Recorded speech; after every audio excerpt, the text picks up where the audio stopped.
everyone, and welcome to the undisputed heavyweight champion of the world show made for the fans by a fan. I am your host, as always, Richard Tiemann, for our 300th episode of the award-winning fan show.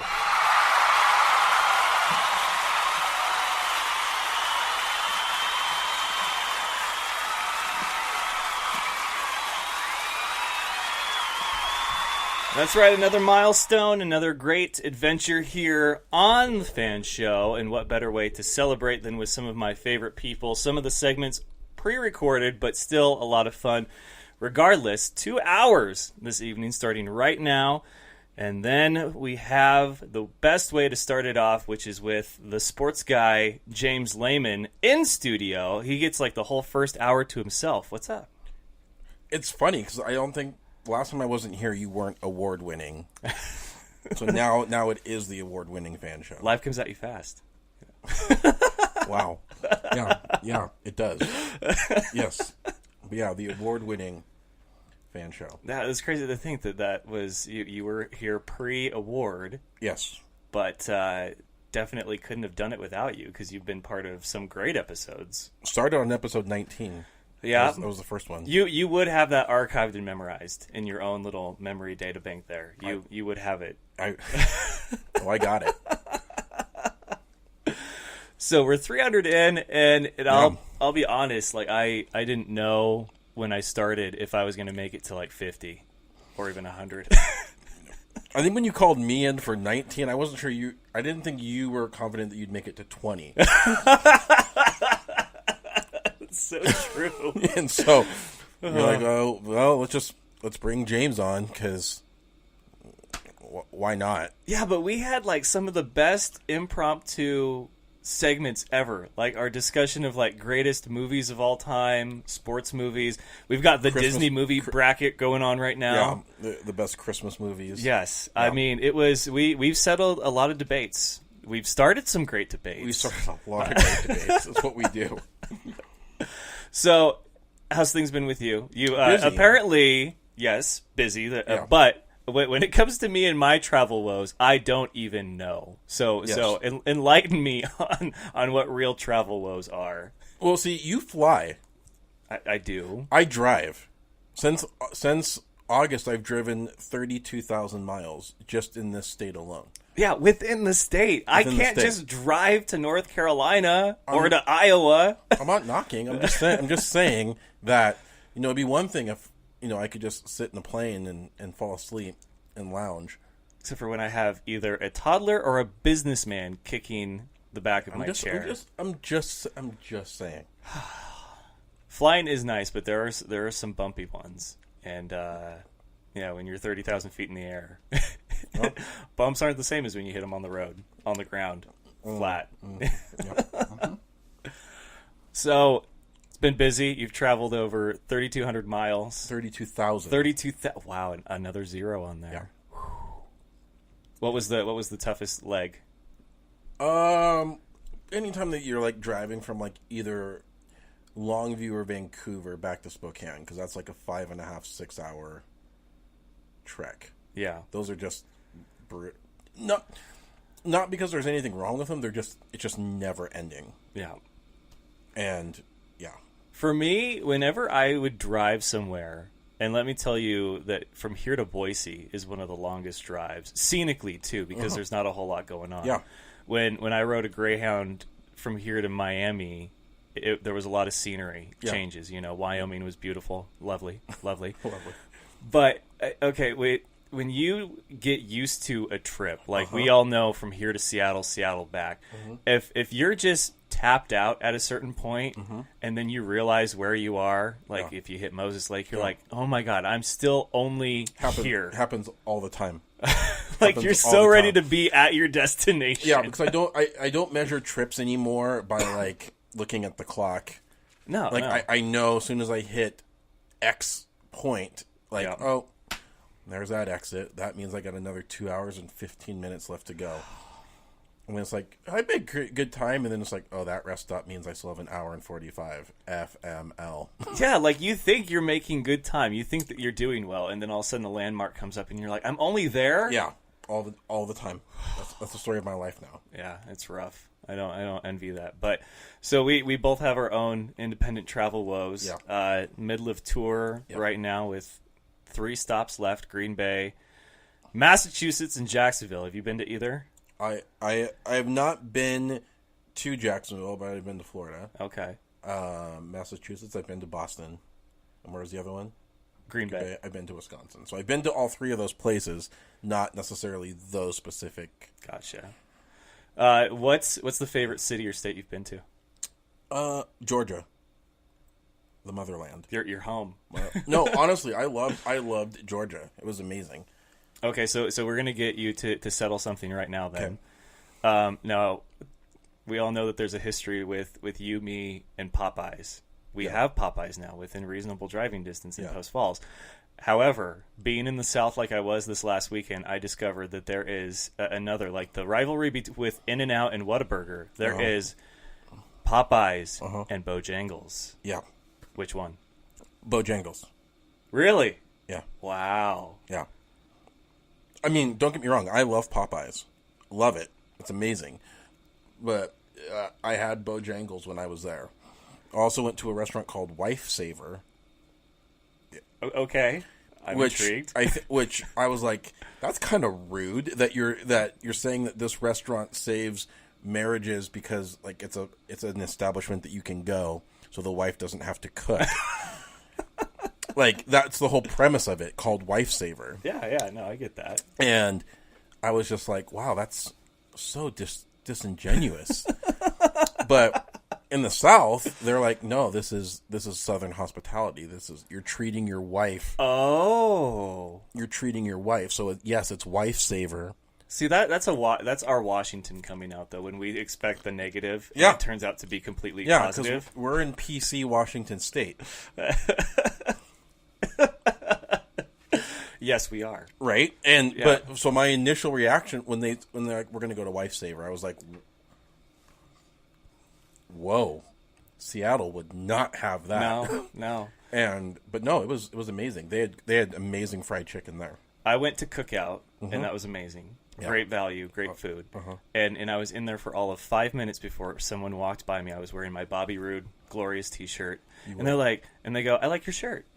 And it wasn't the Spokane, I like your shirt, like nice shirt. You know, and it just we're very sarcastic up here, and truly disingenuous. We will talk out of both sides of our mouth like that in Washington State. Yeah. There is no like genuine hospitality. No, there's not, and it's such a culture shock for me because I'm almost conditioned to be on the defensive. Oh, we and all so are. when someone makes a comment to me, like normally I ignore it, but then I feel like if you ignore someone who is being genuine, it's flat out rude to not acknowledge the compliment. Yeah. So I had to like take a moment and be like, oh, she meant like she really likes the shirt. I was like, thank you. Like it takes you an extra second to get your bearings. Yeah, because we're not like that up here. No, we're not.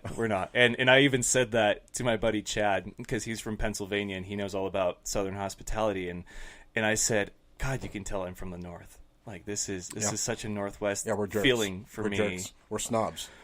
Yeah.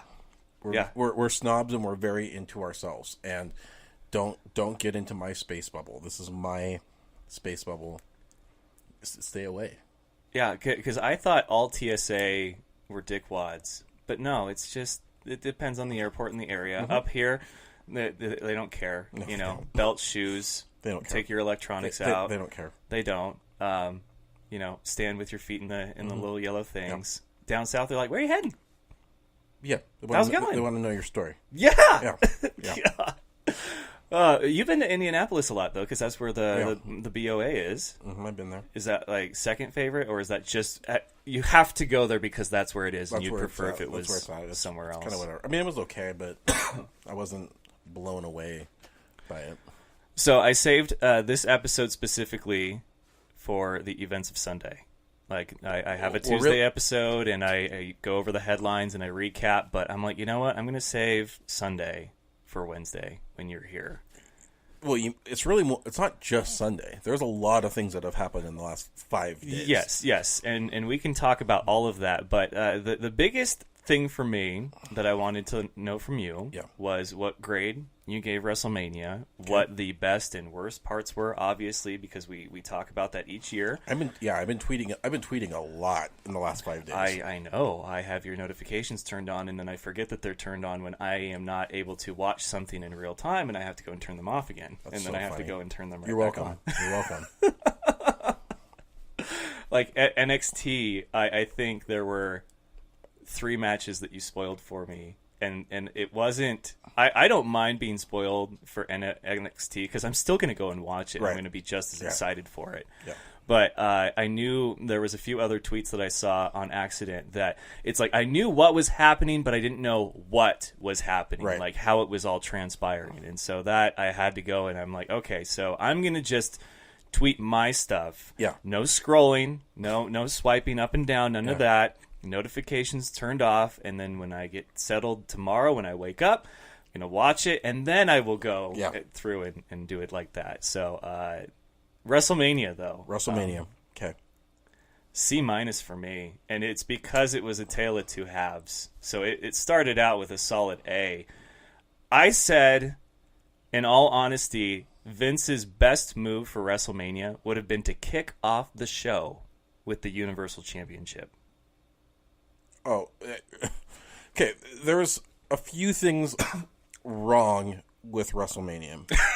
Only a few. Well, number one, it had all the potential on paper to be extraordinary. Yes, it did. If executed properly. Which it was not. Which it was not. Starting off with the Intercontinental Championship match, perfect. It was the perfect match to start. I know you loved it. I know you thought it was probably the match of the night. I wish it would have been saved for the middle, in all honesty. Kind of that recharge for people in the crowd. To me, the only other match that could have started would have been kicking off with Daniel Bryan. Yeah, that would have been a good way, too. That match was not great. No, it was... It was mediocre at best. But starting off with him would have instantly rocked it.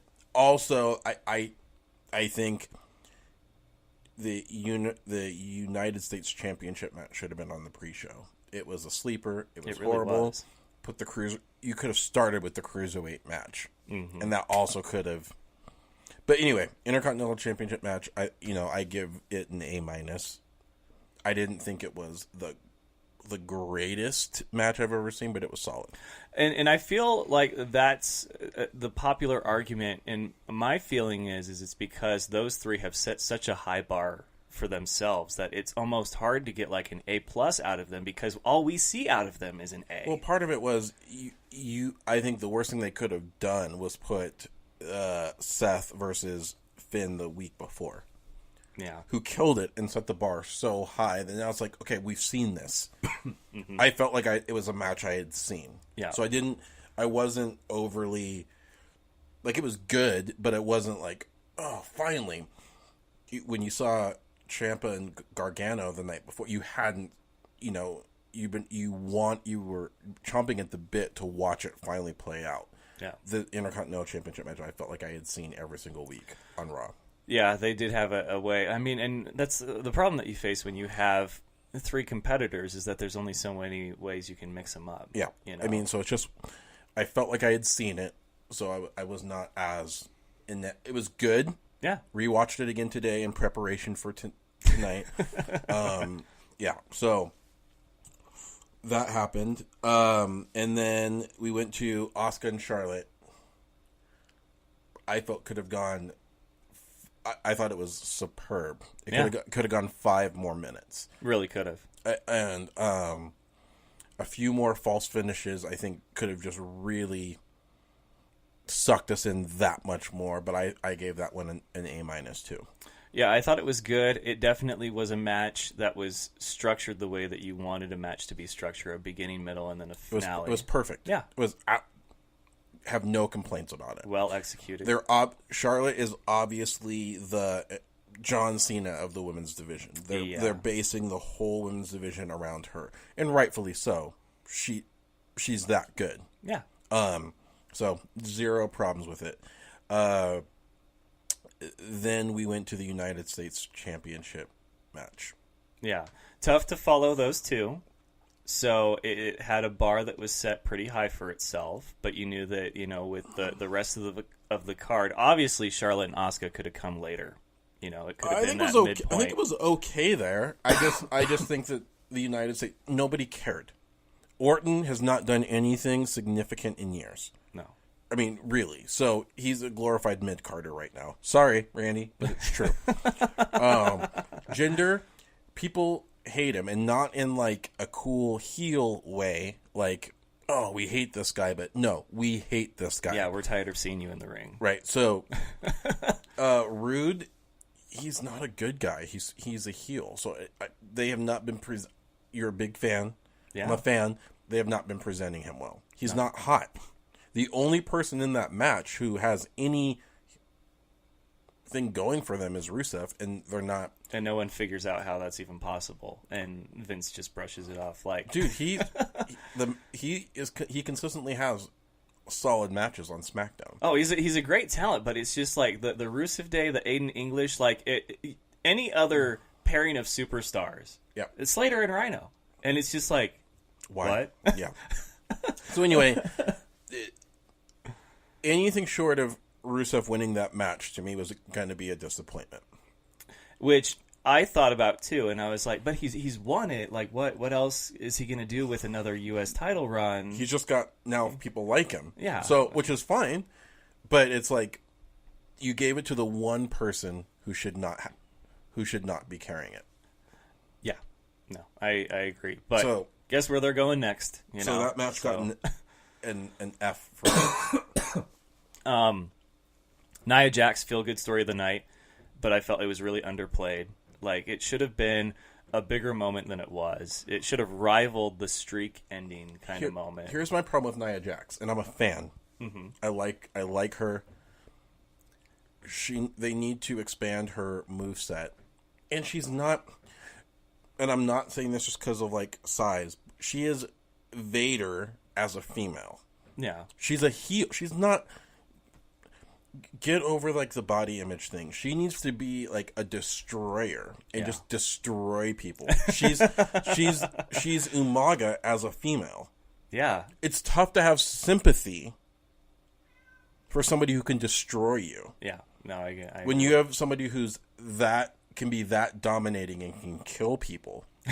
When you see her versus Alexa Bliss, Alexa is the one who's gonna get the sympathy, not Nia Jax. Yeah. You know what so for me, it's one of those weird stories. It's like she still could have won, expand her moveset, but have Alexa be the one to get, I don't know. It was just victimized. Yeah. Because she's Vader.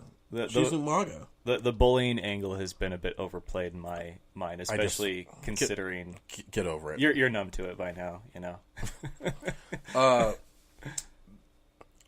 As sad as it is, match of the night was Triple H and Stephanie versus Ronda and Kurt. It really was. It was well played out. They made Ronda look fantastic. Well, she's a natural. God, I thought she was going to be so rigid. I was so worried. She is so good. Yeah. She is so good. Yeah. I've rewatched it like 4 or 5 times now. And so I'm like, okay, the first time I watched it, I thought it was really impressive. Going back and watching it more critically, was it as good? Yeah, she's that good.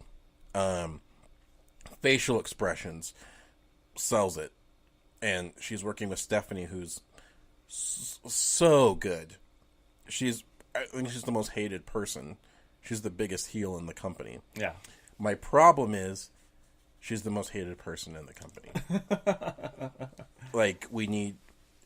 My problem is 2 years in a row, the match of the night has had a McMahon a part of it. Yeah. Last year was AJ and Shane. Yeah. It's not saying a lot for the current talent that they're not getting in as good a story, whatever it is, but it shouldn't have been that way. Braun should have been her partner. It would have put Braun in it would have elevated him. It could have been a cool continuation from Survivor Series. Braun destroying Triple H, Ronda destroying Stephanie, I think would have just elevated him. Yeah, I agree with that. Because Kurt Angle can't do anything. His next, we've got 2 general managers now with bad necks. Yeah. I mean, you're totally right. The Raw tag team title match. Nope. Not even going to touch it.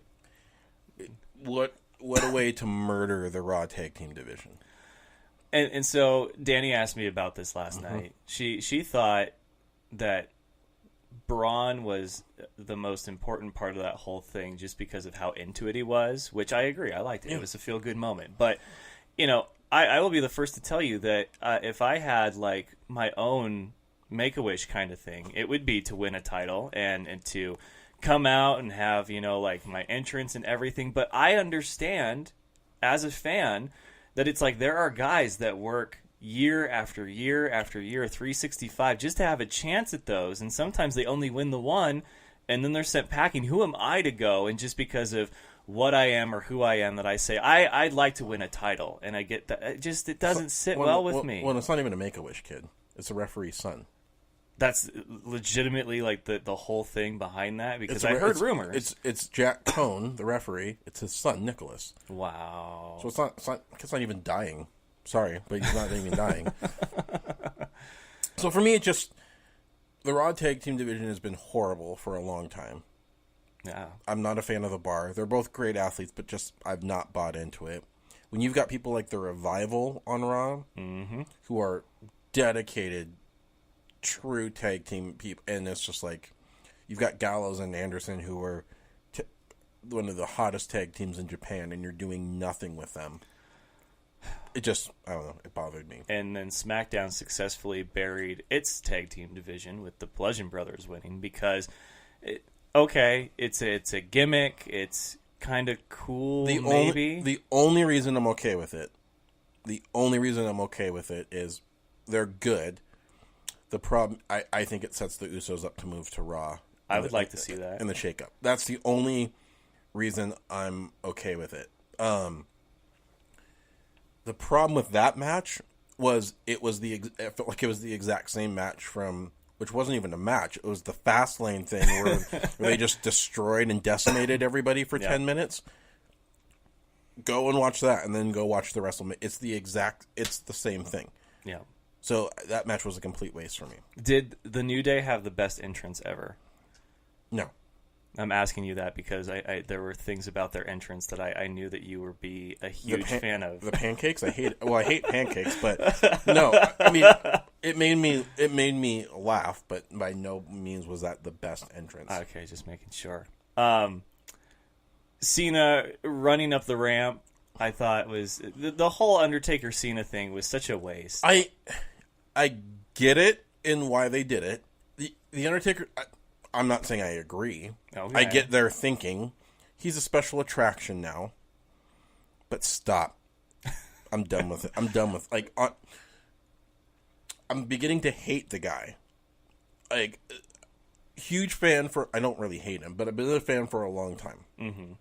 How many times are we going to fake that this is it for you? Yeah. Like, it's tough to get sympathy.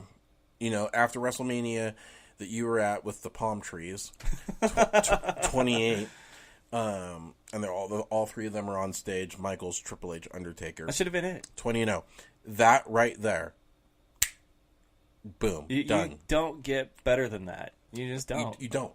He could still perform. He could still move. What more do you have to prove? Nothing. The CM Punk one, okay, whatever. 21-0 does not sound as cool. Okay, boom. Then you lose to Brock. We'll talk about Brock here in a second. Then you lose to Brock. What up? And then Bray Wyatt, which he did a lot for him, right? And then who else has there been? Shane, which whatever. And then last year Roman, and now Cena. That was a horrible match. And dude, you did 6 moves. You tombstoned him. Your entrance lasted longer than your match. Yeah. See, he'll be at the Greatest Royal Rumble event, or where he's gonna. I just saw that today, and I was like, "What? Why? Like, what did WrestleMania 2.0? Yeah. So does the winner of this get a spot at WrestleMania a year from now? They just get a smattering of applause. Okay. Well then, the biggest problem I had with Cena Taker was that it was 5 years too late. Yep. It really was. Yep. I mean, Undertaker's last match should have been WrestleMania 28. This is WrestleMania 34, and they were both at their kind of own independent peaks at that same time. So I'm not saying you do this match instead of that, but I'm saying, like, if you want to go 21-0, then you make it Cena and Undertaker. But it's just for these two guys, if you look at this on a card on WrestleMania any other time, you think it was probably like the match of the night, and it definitely was not. This time. Not even close. It was, yay, he can still, his hip's not broken. Great, he did not get a concussion. Awesome. Like, it was cool, it was great, whatever, but I what a waste of 20 minutes. The amount of times that they put the camera on Cena in the crowd was ridiculous. Especially how they had to start out on his face and then rotate it around. Like, hey, here's him looking at the ring. Cool. Then what do we have last? Is that Shinsuke AJ. I don't understand why Shinsuke lost. Oh, I'm okay with it. Well, I am too, because I like AJ. But I love AJ. You know I'm a huge Shinsuke fan. Entrance of the night. Yeah, for sure. It gives us... when you watch their match in Japan, which was incredible, their match at WrestleMania was fundamentally sound. It was good. It was not their best. It didn't have a finale in my And part of it was, I thought that the finale... We needed more false finishes. We needed 10 more minutes of that match. We did, for sure. Of just, what's going to happen? And then AJ, same way that it ended, do the same thing that it ended, but just give us like 10 more minutes of more near falls, all that. It gives us 3 more months of it. It does. I think heel Shinsuke is going to be hilarious. Did you see SmackDown last night? Yes. I made sure to watch it. Best promo of his ever. Yeah. And I tweeted that out. I said that was priceless. It was amazing. The wink and then the no speak English. Like, oh my God. Yeah. And this is what they should have done the whole time. It's brilliant. I as soon as it happened, I'm like, I like this. Yeah. Because he can still be the rock star. He can still do every single thing that he doesn't have to change anything. Just be a little bit more vicious. So that match, it should have gone longer. I'm fine with the outcome because I love AJ as champion. Yeah. Universal title match. Ugh. Seriously, like, okay, I don't even understand the outcome of this one. I'm like, why? Like, have you heard the dirt on this one? I've heard so many things. Okay, so in a 48-hour span. Here's what I can pretty much confirm. With all the research I've done. You've got a lot of sources, a lot of inside. Roman came to the ring first. He, at that point, was under the impression he was walking out champion that night. Really? When Brock Lesnar's coming to the ring, Vince tells the ref to tell Roman Brock's going over. Nobody knew. There was like 5 people that knew that Brock had re-signed his contract going into that match. Wow. Roman did not know. The ref, nobody, announcers didn't know. Nobody knew. Like 5 people knew that Brock had re-signed a contract. Roman did not know going to the ring that Brock was going to win. Wow. When Brock was making his entrance, the earpiece, Vince told the ref, hey, go tell Roman that Brock's going to win tonight. Wow. Because there's been audibles before, but I don't think there's ever been that kind of audible. So, Roman's promo on Monday, yes, it was part shoot, in that was him legitimately being pissed, but that wasn't a lie. He had no idea. Wow. Vince did not like the fact that it was so obvious that Roman was going to win. And so he was like, let me swerve the crowd. Well, yell at Dana White, you know? I would not. Well, here's the thing. Brock's under contract with both UFC and WWE. Yeah. It's a dangerous double dip. It's a dangerous thing, but Vince thinks that he brings in money and notoriety, and so Brock has both Dana White and Vince McMahon by the balls. Brock is the smartest businessman in the history of the business because both of them want him. He's smart. He knows Vince wants me, Dana White wants me. WWE, I get to do minimal amount of work and make a lot of money. I'm the second highest paid person in the company. Yeah. Dana White wants me. I can make a lot of money on just one fight. I want money. What if I could do both? Jeez. So I'm gonna hold WWE by the balls until the 11th hour. Wow. When I know that, because they didn't start renegotiating contracts with him until the middle of last week, almost a week ago. So it was like last Wednesday, Thursday, where he was like, "All right, let's talk." I know that Vince sees him as an attraction, but at this point, you got to cut him loose, man. You can't keep doing this like where it's a UFC format in WWE where your champion defends his title once every 90 days. I would not be shocked if Roman wins the title at this thing in Saudi Arabia. Well, I mean, yeah, it's a special event, and then so I would not be shocked if Vince did the giant swerve at Mania, and then Roman, hey, thanks for doing that, pal. hey, Saudi Arabia. Damn it, we're going to give you the title now. Okay, so what was, if that was the case, why was there allegedly a confrontation between Brock and Vince after? Because allegedly Brock went off script when he threw Roman on the German announce table. That was not in the plans. Brock just did it. So the German announcers had no idea that was going to happen. Then the blood infuriated Vince. That was a lot of blood. Well, a lot. Steve Austin did an interview, I listened to it yesterday, where he said, there's blood that's like, okay, that's a cool moment. And then there's blood that you're like, he needs medical attention. I'm uncomfortable. Yeah. And it got to that point. I mean, I thought it was great. I thought it gave Roman that little bit of edge that he needs. But yeah, I don't know. It was the most boring match I've ever seen. When the blood thing happened, I thought, oh, so they're gonna go this whole Stone Cold Steve Austin route where he puts him in a submission and he doesn't actually tap, he doesn't actually lose, he just can't answer the ref's call. So now there's going to be another match, but they don't do the obvious setup for a rematch, despite the fact that there wasn't a title change. And it was for me, the whole match was a credibility killer.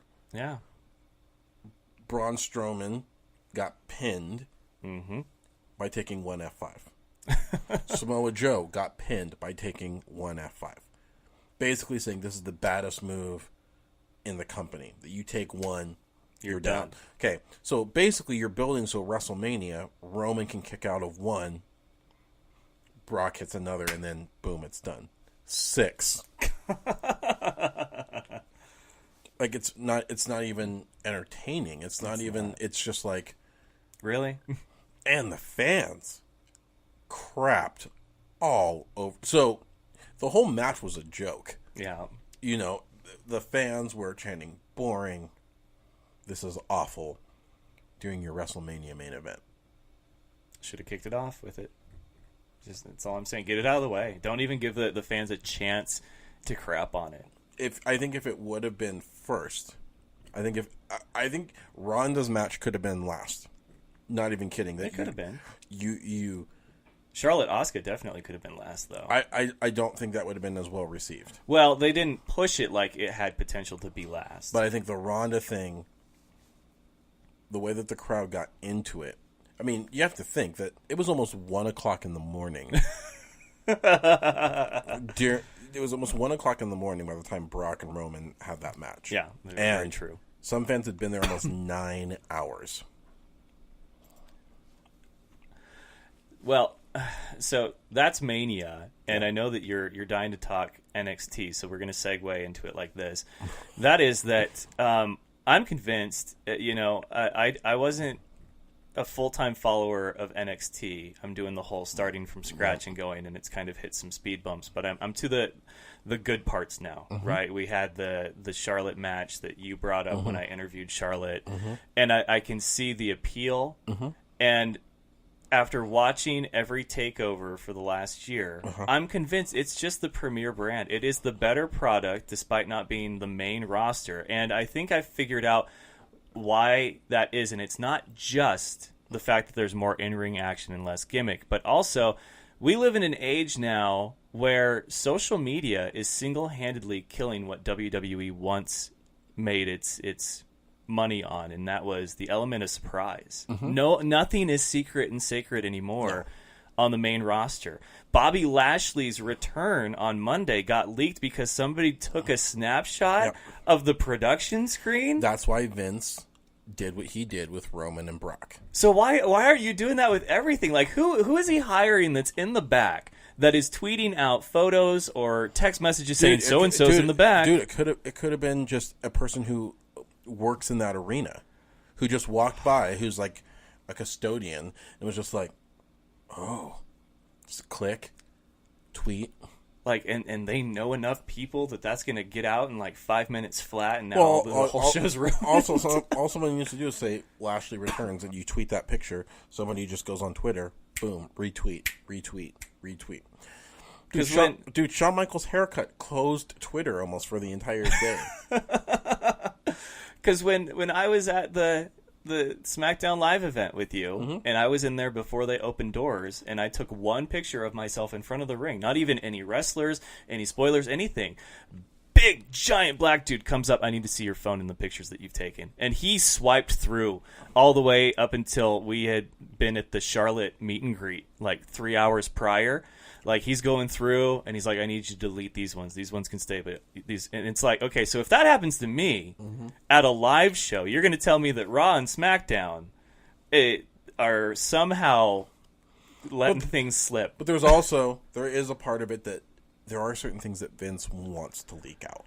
And I understand that to a degree, but it's just, there really isn't any surprise anymore, and it really just kind of ruins it for me because Brock winning at WrestleMania, I think, was a surprise. It was, but like, how long had it been since we got like our last legitimate surprise, and it wasn't a last-minute audible? I think Shane coming back, was almost 2 years ago.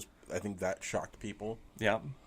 But social media is killing it. That and their relationship, or I guess just the feeling that they need to broadcast all the behind-the-scenes stuff, Total Divas, the WWE 24/7, because you have them trying to play these characters hard on their live events, and then you're like showing that they're the complete opposite in real life. I mean, that's why I love The Miz. I love that he can do both, that he's a genuinely nice guy, but he plays the perfect heel. But you're trying to sell others as certain things, and it's just not going over well because people know the truth. People knew Enzo was a douchebag. Right. And that all came to the forefront. Yeah. The Corey Graves straight to the source thing. Right. But yet you're trying to portray him as this moneymaker for your brand. So I think social media is a lot to blame, which is why I wish that we've reached the point you just need to go with the NXT format. Which is what? You're saying that social media hasn't ruined NXT? I don't think that it has, because I told you I saw spoilers for NXT, but I still was excited to watch it because I knew that a majority of their storytelling is done in the ring, and I don't mean in a Miz TV kind of way. I mean like their action, their matches tell a story. You got it with the DIY matchup, right? Gargano and Tommaso, and so you have all this potential of what your developmental league is doing right, which is limited pay-per-views. You keep it down to 2 hours. You make the fans want more. You don't just flood them with 3-hour shows and 5-hour pay-per-views and nonstop events. My God. It's 5 matches. Yeah. Was NXT TakeOver. And it was amazing. 2.5 to 3 hours. Yep. I think it was exactly 3 hours. Yep. Probably one of the best 3-hour chunks of wrestling I've ever seen. Now, I was a bigger fan of Gargano and the NXT title match at the last Andrade. Yes, Almas. I thought that match was that match from a point to point, to cool spot to cool spot. Yes, this one from a storytelling. See, and that's what I'm talking about. Nothing. You can do both. Dude, when I was sitting on my couch watching, and I was cringing. Like, and I'm a jaded fan, right? Mm-hmm. But when he got powerbombed on the cement, I winced because I'm like, ouch. Yep. Ouch. when he got hit with the crutch, I'm like, that's gonna hurt. Yeah. When you saw Tommaso's face welling up because he'd been slapped so many times, the match was gold. It was. I mean, and then I got to give Mauro Ranallo so much credit. That dude, when you have the crowd the way the crowd was, and then you got somebody calling the match who's not. I think here's one of the biggest differences between NXT and like Michael Cole on Raw. And I'm not knocking Cole because it's his job. Yeah. But it's like business. Like, we got to sell this. We can't talk about the in-ring action because we got to sell this thing in Saudi Arabia. We got to sell Make-A-Wish. We got to sell this. So it dilutes what you're watching. Where Mauro Ranallo can just openly talk. Well, I mean, I tweeted the video out today of him just calling matches and him just freaking out and almost having a heart attack. It was the greatest thing ever. Yeah. Ricochet is amazing. Yeah. Adam Cole has some of the best facial expressions in the business. He really does. He's amazing. So another thing about NXT that I think is why I'm so drawn to it is because it embodies what WWE used to be in kind of the Attitude Era, which was you had this storytelling done where it was less talk, more action in the ring, but it was also the land of anything is possible. And I don't mean where you call an audible last minute and Brock wins instead of Roman. I mean Rey Mysterio, Big Show. I'm talking these guys like Gargano and Almas, they're going to end up on 205 Live. And their career is going to be over because who's going to watch them compete for a title that's pretty much the bottom of your respective totem pole on the main roster, when on that roster they can compete for the title and it'll be a 5-star match. The thing that NXT's done so well is everybody's a contender. Yes. You know what I mean? Like, no. When you watch, it's not like when you watch Dolph Ziggler on SmackDown. Oh, he's going to lose tonight. He's nobody. Okay, Kurt Hawkins, his gimmick is losing. You're not going to right.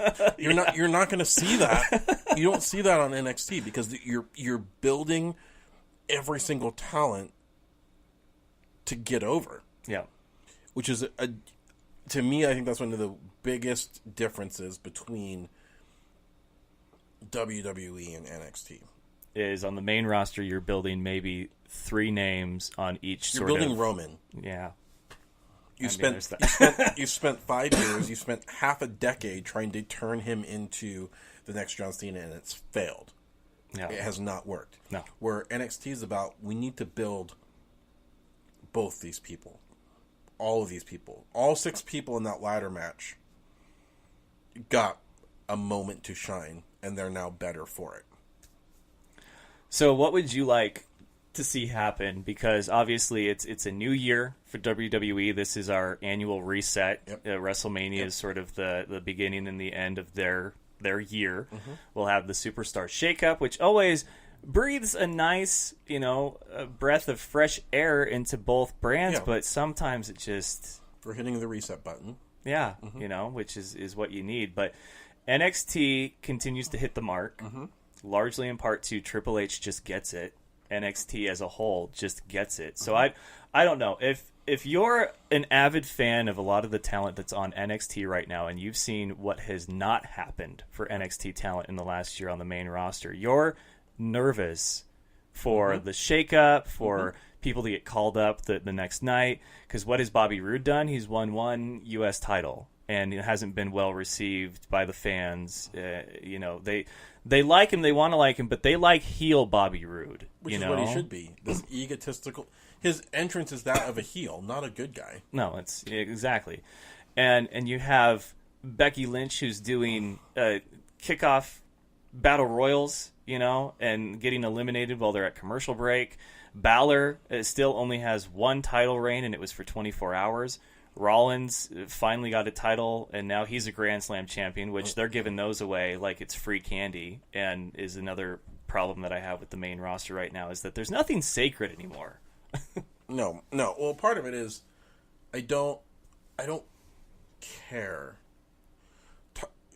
Gargano and Ciampa was not even for a title. No, it was just great storytelling. Because I don't need.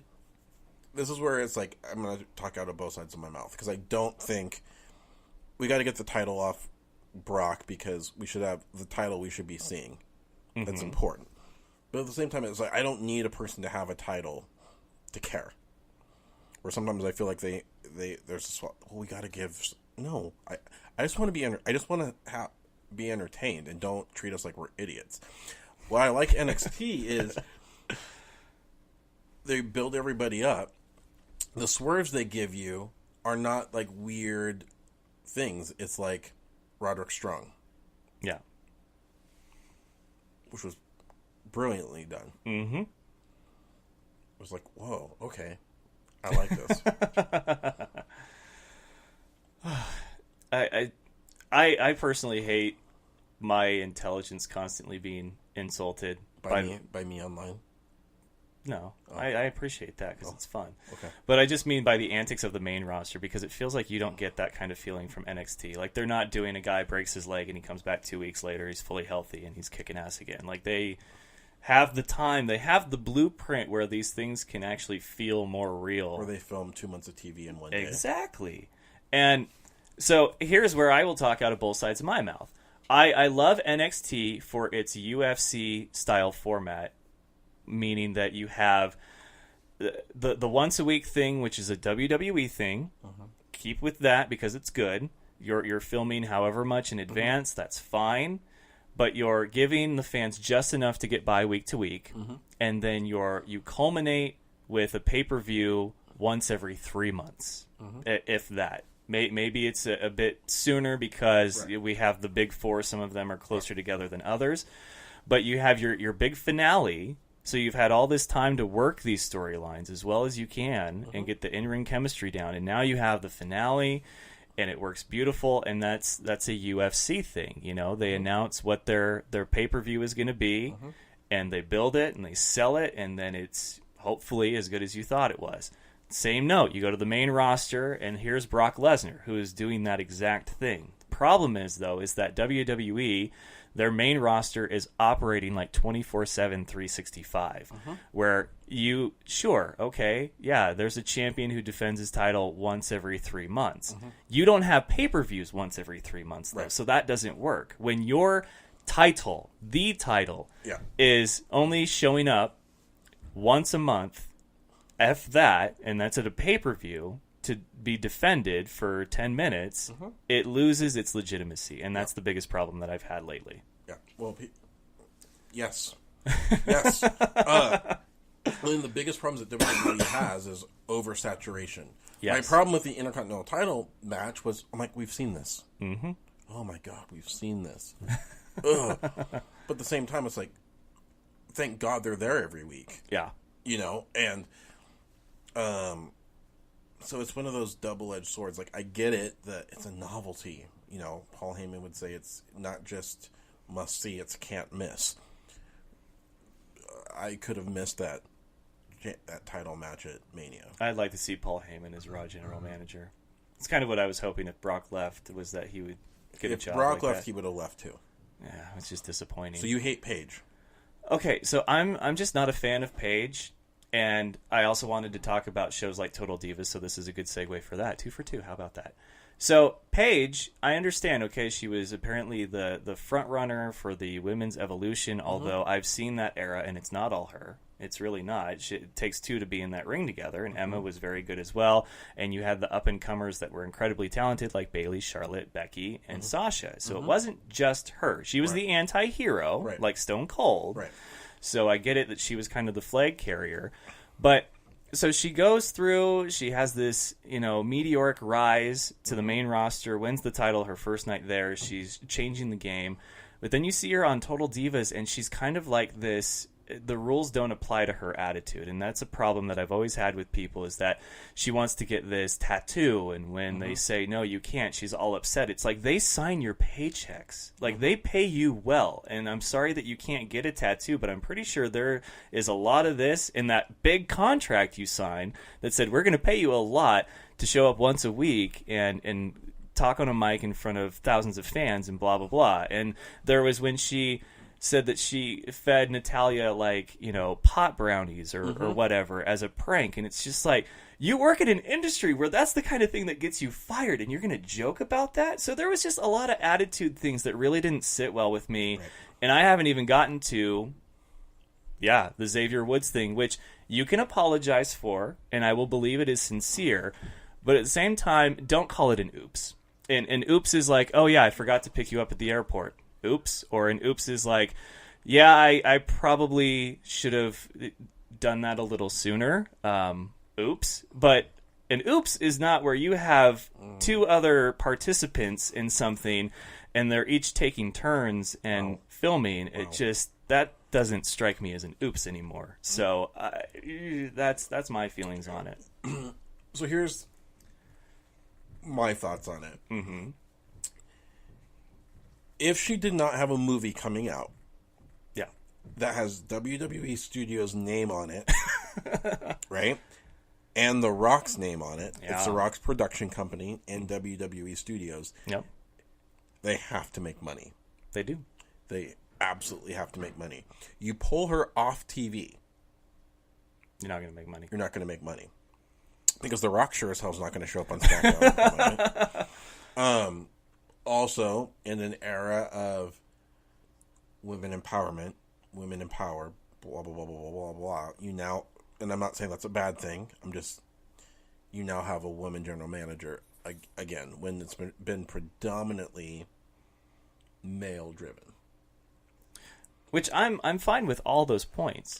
I'm not disagreeing with you, because I respect Paige. I'm not saying that she's my favorite by any means. Like, I've never quite gotten it when it comes to her. Yeah. But I'm like, oh, I get it. You got a movie you got to sell. And if I see that stupid promo one more time,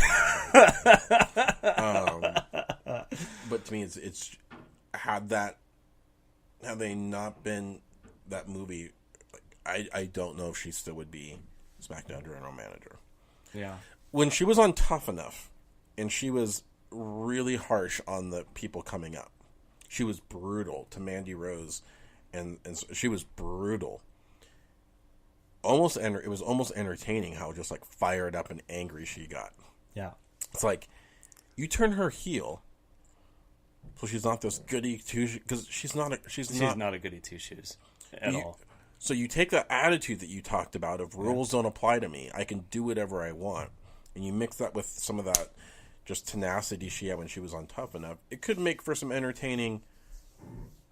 And I think that's a great character, but when that's their reality, that's a tougher pill to swallow. That's like, oh, so Enzo plays a douchebag on TV. Oh, no, wait, actually, Enzo is, in fact, a douchebag. Oh, Enzo. Well, the last thing I wanted to ask you about was something that I kept forgetting to bring up a few other times, and that was when it comes to reality TV, like Total Divas, why don't they address the elephant in the room, which is wins and losses? I have yet to see a single scene where one of them is just like, okay, well, I'll catch you later. I got to go lose to Natalya now. It's like, the matches have happened. This has been pre-recorded. They're airing it after. We know that everything is scripted and predetermined. Why are they leaving that out? Like it's some sort of mystery. Natalya's storylines, they bring that up. Do they? Because Natalya's had a tough time with, I've been here 15 years and I'm getting beat in by a rookie. Like she constantly is the one searching for that, like, I should be that person. I should be in that spot. So when Natalya's brought it up quite a bit, because of all the divas, I feel like she gets put in that position more. I've just never seen two of them talking before their match, and they're like, well, you ready to go beat me tonight? And I feel like that would be something that you would say jokingly to a friend of yours before you go. Think about the people who are on Total Divas. The Bellas don't have to worry about it because they're forever protected. Yeah. Right? Sorry, but it's true. For a long time, Paige couldn't even wrestle. She was on the show, but she was injured or whatever. Yeah. Alicia Fox never wins. So she's not going to be like, hey, I'm losing to you tonight. Because when does she ever win? Right? Lana just wants a chance to prove that she can contend. Alexa Bliss has been basically champion. Nia was squashing people. And, so it's this weird... Naomi, when it was first getting, was still with the Funkadactyls, and so she wasn't really wrestling a lot. So it's kind of got to look at who's on there. But Natalia's been one who's been like, oh yeah, I'm gonna go smell like cat pee. So, all right. So 5 minutes. Mm-hmm. Your 5 moves in the Superstar Shakeup that could single-handedly save both brands. It's the state of the WWE right now. Sasha needs to go to SmackDown. Okay. You need a big, because I think Charlotte's going to go on Raw.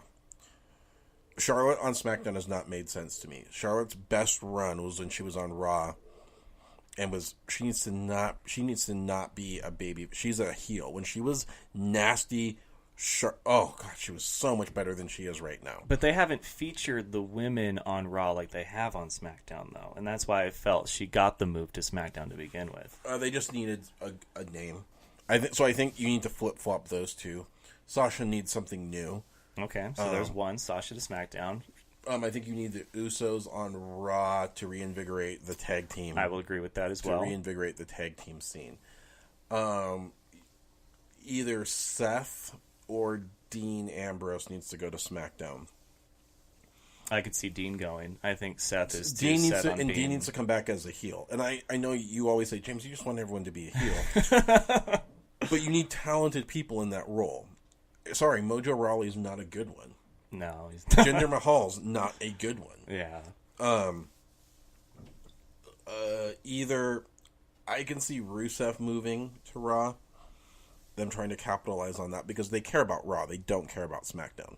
Would they even try to capitalize on that? Because they haven't yet. Well, I mean, I'm looking at the people that they've been stalling on. Mm-hmm. Daniel Bryan, Shinsuke, AJ Styles all need to stay on SmackDown. Yep. Roman, keep him on Raw because of Brock and all of that. Yeah, so I can see Jinder and Seth switching. I can see Jinder going to Raw and Seth going to SmackDown. I can see that flip-flop happening because that always happens. Yeah, but Seth is very determined to be the Monday night attraction. Yeah, well...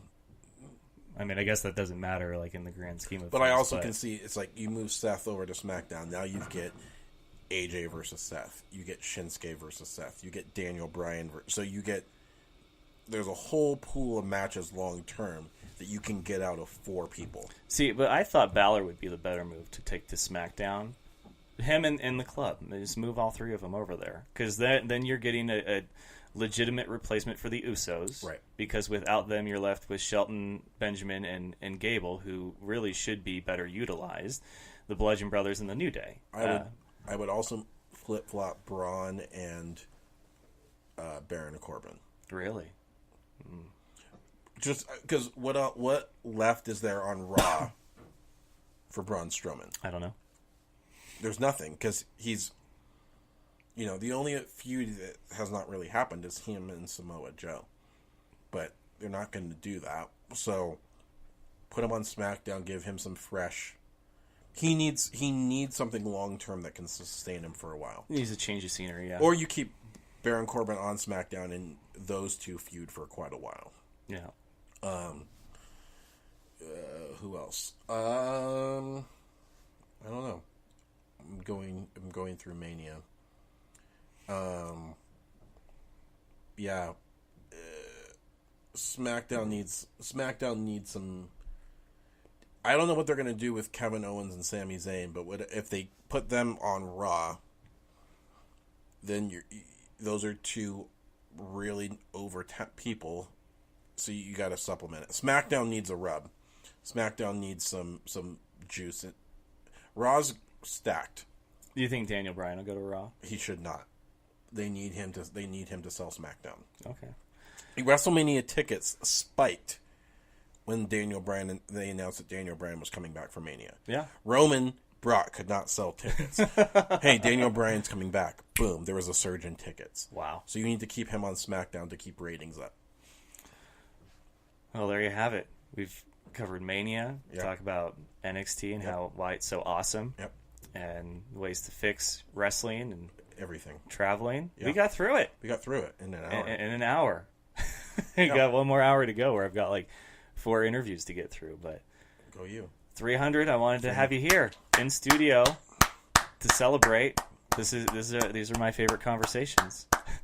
Yeah, we did it. We were both very mature during it, too. Yes. There's been a lot of growth since episode 19. Do you have a final pick for the Disney bracket? It's down to 4. Lion King, Aladdin, Toy Story, and Nemo. Lion King. Of course. Of course. Because I'm black? No, just because I think it's... I don't even know how you connect those dots. Lion King's in Africa. Wow. I just meant that we grew up where Lion King was the king of Disney movies. I just think, there's musicals about it. It's Yeah. for lack of a better term, it's the king of Disney movies. Yeah, I agree. And we're going to talk about that second hour. But James, the sports guy, on Twitter at 805 SmackDown. Yep. He's got the insight, the knowledge, the sources, and the witty repartee that is only seen with WWE creative-ish. I love that account so much. All right, so we're going to go to commercial, and I will be back with some more of our 300th episode special interviews. First up is Will Gilman, the local comedian. We talk more wrestling right after this. This is The Sheet. Gets me all revved up. My face is now red. My ears are just freaking boiling. He's so raw that Sky hates him.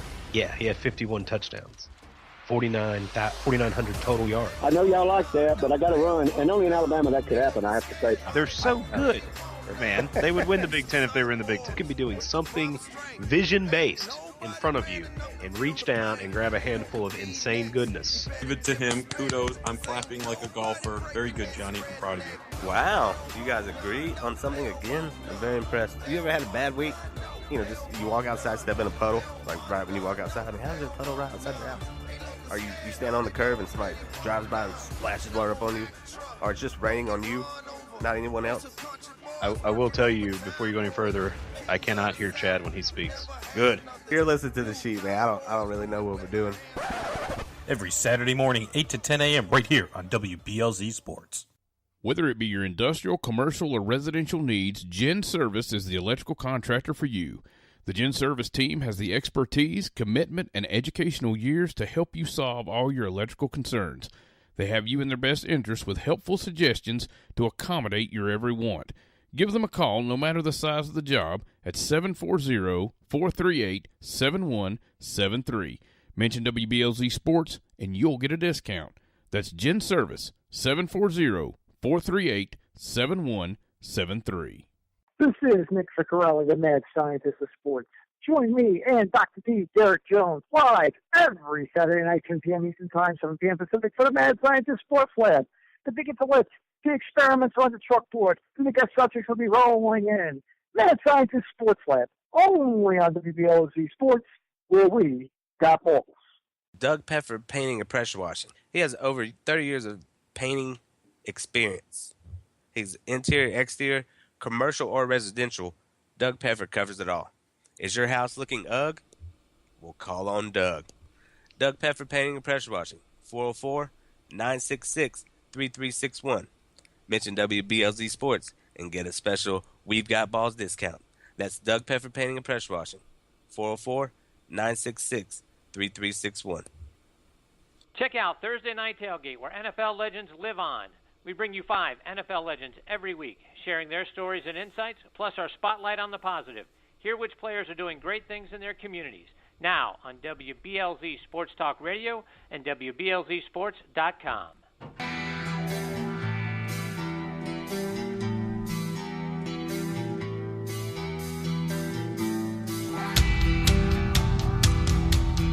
All right, ladies and gentlemen, we are back. Episode 300. We are at the midway point. Had a great time starting the show off with James, the sports guy, recapping WrestleMania and just having a good old time talking wrestling. Wanted to save all the WrestleMania recap for today. Power Rankings Day has been moved to tomorrow because of the special happening right now. And Will Gilman was supposed to come up next, but because him and I also talked some wrestling, we're going to take a break from wrestling. So first up is my conversation with the frontman of MXPX, Mike Herrera. Also does a lot of solo shows and was in a little project called Tumbledown. Sometimes plays with Goldfinger. And we had a conversation, and it was a great one. So here is that interview with Mike Herrera right now. All right, ladies and gentlemen, making his return to the Fan Show for our 300th episode special extravaganza is the frontman of MXPX, Mike Herrera. Welcome back, Mike. How you doing, man? I'm doing great. Thanks for having me. Absolutely. It's always a pleasure. I like to keep it fresh and get a good mix on the show. And, of course, last time we talked a little bit of Warped Tour, a little bit of MXPX, but looks like you've got some stuff going right now, Kickstarter. Tell us about that. Yeah, MXPX is making a new album. It's our 10th album in the studio. We're working on it right now. We put up a Kickstarter, mxpx.com, and we're really excited. Like, it's been long enough, and I've been writing songs. We've been working on them for a year, and now we're in the studio. So I'm just blown away by the response on Kickstarter, but we're still going. We got until May 4th. Oh, wow. Yeah, because I think when I checked that you guys, the first day you already had met your goal and then exceeded it. Absolutely. Yeah, we were blown away by that for sure. Like, I wasn't really thinking about it. You know, I was like, okay, I think we'll probably get our goal. Like, I'm not, you know, I like to gamble. That's why we went with Kickstarter instead of, like, Indiegogo. Like, I'm not one of those, like, hedge my bets guy. I like to go for it. So, like, but at the same time, like, I guess I just underestimated the response, you know, that quickly. So we're still going. You know, the more we can raise, the more we promote this record worldwide. We're releasing it independently, no record labels anywhere in the world. So it's going to cost some money to get the word out there. But hey, people are into it. The more backers we get, even if it's just, you know, the digital album, the least minimum thing you can get, like, we still want person to be involved in the Kickstarter. So it's going to help us get out there, play more events, and Tom and Yuri are really stoked on it too. Yeah, and you know, you had the video for the Kickstarter, and what ultimately was the decision to go this route as opposed to, you know, a label recording and producing it? Because you're obviously at a point in your career where you wouldn't have had trouble going a different route, but you said that this was something that you wanted to do this way specifically. Yeah, I think, you know, our philosophy is, one, we like to own everything we do, all of our content, all of our songs, and we don't actually own all of our songs and content. Some of the older stuff, a lot of the older stuff, is owned either, you know, by either Universal or, you know, some of these other labels that we've been on, but which is fine. Like, we did a lot of crazy albums, you know, and spent a lot of money that we never would put, you know, into records ourselves, you know. But at this point in time, because it's 2018, right, everything's accessible through the internet from one person to the other. There doesn't need to be a middleman. And I think, you know, a middleman is great, but once you're established, it's not really necessary. Nobody's going to work harder on this record than I am. Yeah, for sure. And, you know, you're going to be your own worst critic, and you're going to have to take, you know, a step back, a step forward, and get through it. But nobody is going to know this project better than you do, and you're going to know when it's perfect. So I'm personally excited for it. I think the Kickstarter is a great idea. One thing I've noticed about some recent Kickstarters, though, is that you guys seem to, like, I don't know if it's underestimating or selling yourselves short, but when Super Troopers, when the guys at Broken Lizard wanted to raise money for the sequel, which is going to come out later this month, they did a similar thing, and I thought set the bar really low, and then of course it got crushed, and they got way more money than they had expected. So when you think of a number, is it more of like something that I guess you feel is realistic, or do you really feel like that's the value of what you're looking to accomplish? No, I don't sit there and do the math on the value, So for me, it was just like, we need to have a reasonable number where people don't go like, what do these guys think who do these guys think they are? and so like, you don't want to go too low, but you want it to be attainable and you want it to be like modest. So like, say what we did was we asked for 50,000, and that really just records the record, pays everybody, gets it manufactured. It doesn't really get much beyond that, right? Mm-hmm. But you keep going, past 150 up to 200. If we can get like to 500,000, if we can get to $1 million, we're just going to tour all the time. Like it just makes so you have to do other stuff for money. You can use this to live on while you.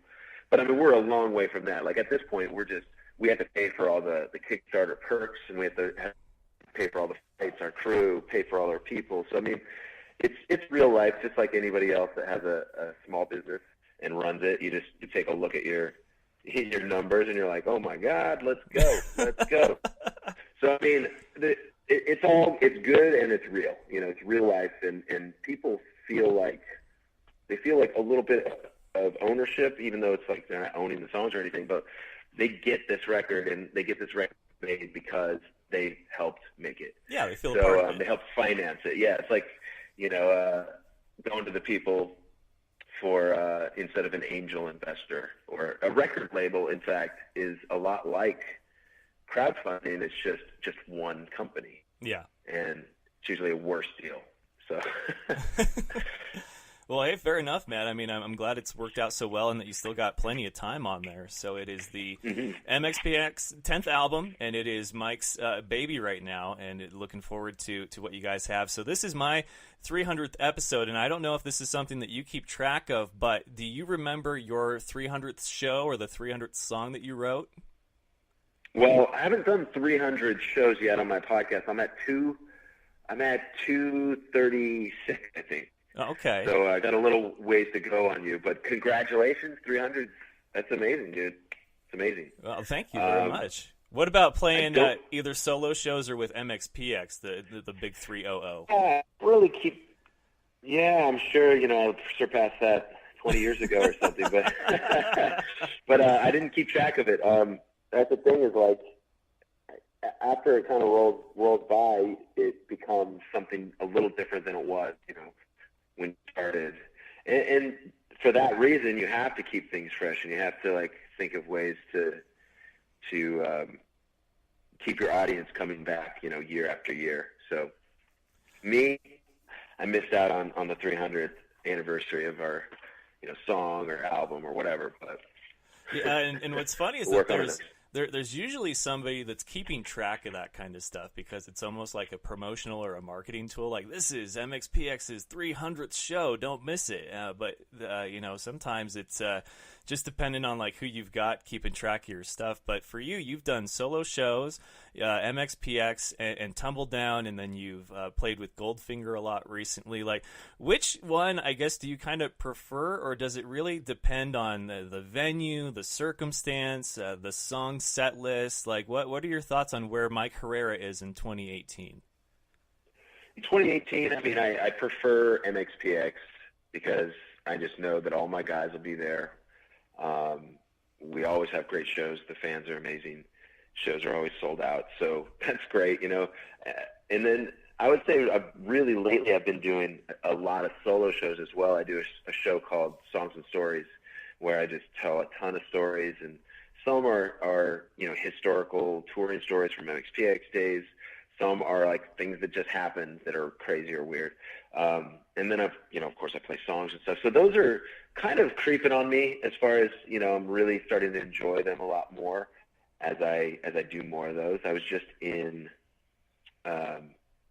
Philadelphia for a couple nights. I was just in San Antonio. So it's been good. So is it kind of like when you do the story time like you did in Philly, is it something where it's like a more intimate venue and you're kind of in the realization like, wow, I have a lot of stories to tell, like at this point? Yeah, it's funny because I'll forget about stories, and then I'll be on the phone with somebody, or usually it's like my manager, and we're talking about this or that, and then some MXPX thing will come up, and I'll be like, oh my God, I forgot about this story. Have you heard about the time that we, whatever it is? And he'll be like, no, I haven't. And I'll tell him that story, and then he's like, that's a story. You should remember that for your set. I'm like, okay. But little by little, I figure out what stories kind of work and which ones I can just, not tell. Oh, yeah, for sure. So one question I wanted to ask that I actually forgot to ask you last time, because I love a good origins story. I really do. I had read online years ago somewhere that the way that MXPX became a thing was because the band was originally called Magnum Plaid, and on the sign-up sheet, the space was too short to spell it all out. So the way that it was signed MP, it looked like capital M, lowercase x, capital P, lowercase x. Is that true? Not exactly. Oh, all right. Good. Let's. I'll give you. It's close. It was magnified plaid. Okay. And so picture like a magnifying glass on a plaid shirt. So the whole idea was our guitar player Andy at the time, before Tom came on, he had the plaid shirt, but it was really loose, like lines, so it looked magnified. And so we always, we called it magnified plaid shirt, and then we needed a name for the band. We're like, okay, first name isn't good, so like, what else? Magnified plaid. So the first flyer we had, we in this backyard, and that was our first. So, okay. All right. Now that I remember, it wasn't my cousin that drew the first flyer. That was later. But so for our first show, Yuri was drawing our flyer, and he wrote magnified plaid, but he also wrote MXPX, just as MP, but the X's were small. People just started calling us MXPX for short, and it just like caught on, and it was way better than magnified plaid. And so from our first, before our first album even came out, we already were MXPX. But on our first album, we still put magnified plaid so people knew what it was, because it's on poking at you on the spine. You can see magnified plaid. Wow, that's awesome. Well, I'm glad that it wasn't all true, so that I could find out the rest of the details. But it's always been fascinating to me how different band names come about. Fall Out Boy, I guess they were playing their first show and they didn't even have a name, and somebody he shouted out Fall Out Boy, and it stuck, But wow. It's funny, magnified plaid. I like it. So for you guys, is this finally the year with the 10th album that we're going to see MXPX perform halftime for a Seahawks game finally? You know what? I hope this is the year. I'm working on it.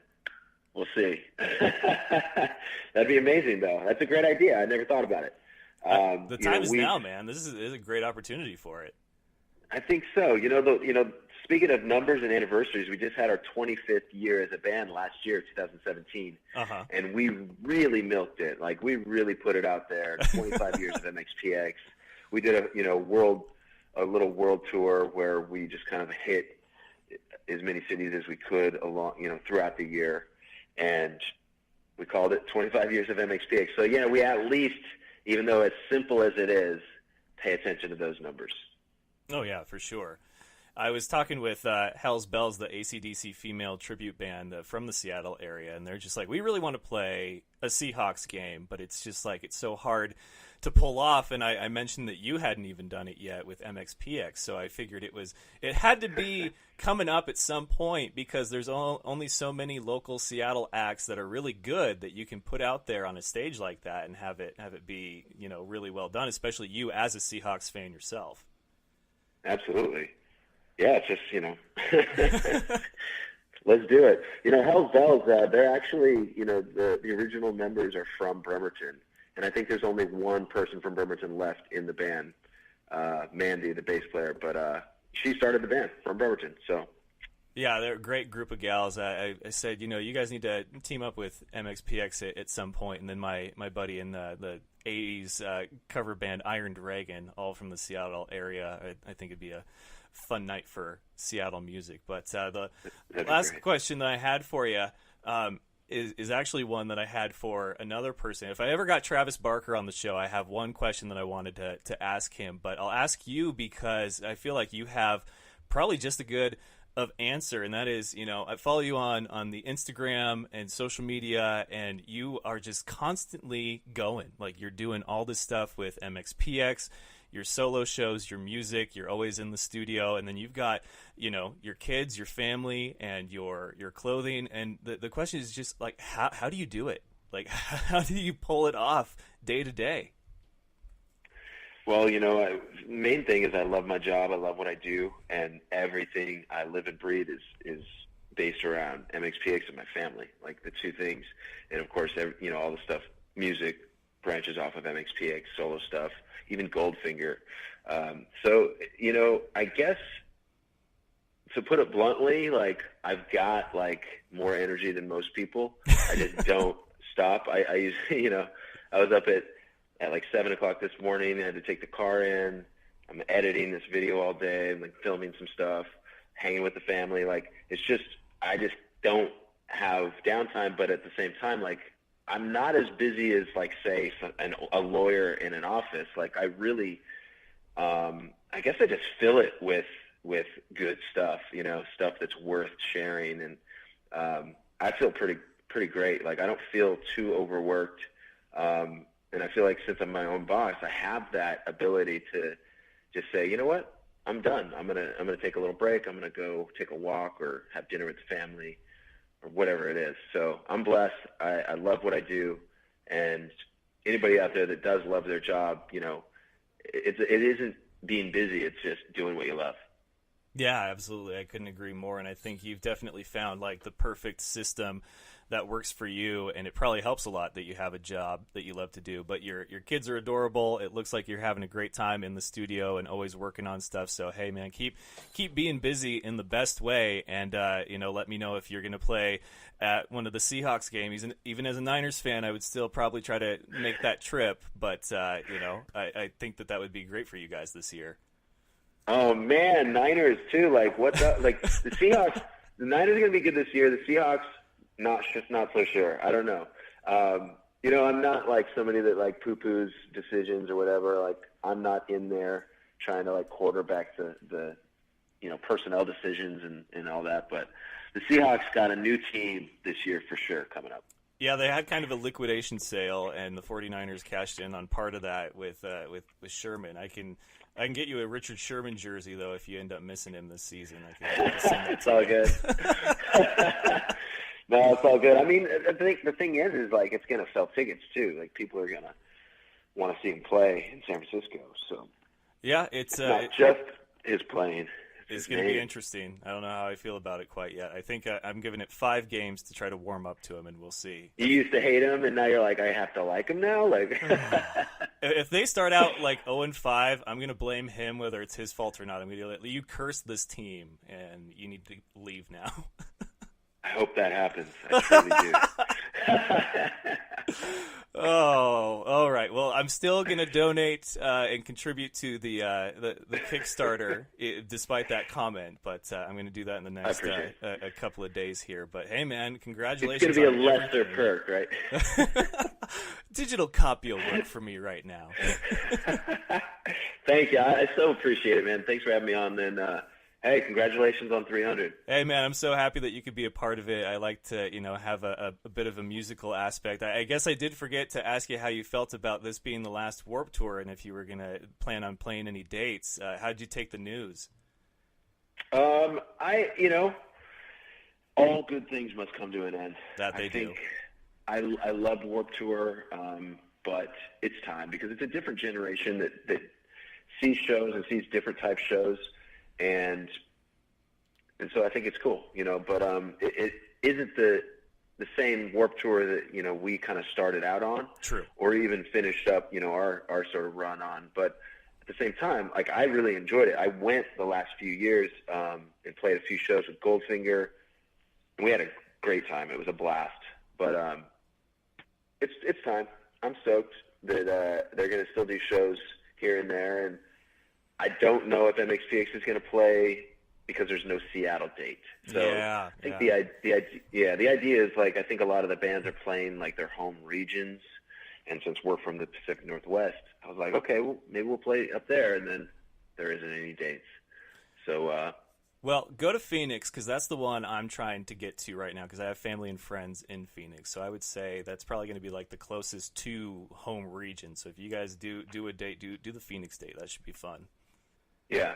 What do you think about the all the festivals? There's a bunch of other festivals that have kind of sprung up, and they're not necessarily full touring festivals like Warped Tour was, but I think it does take some of that bottom line out of Warped Tour.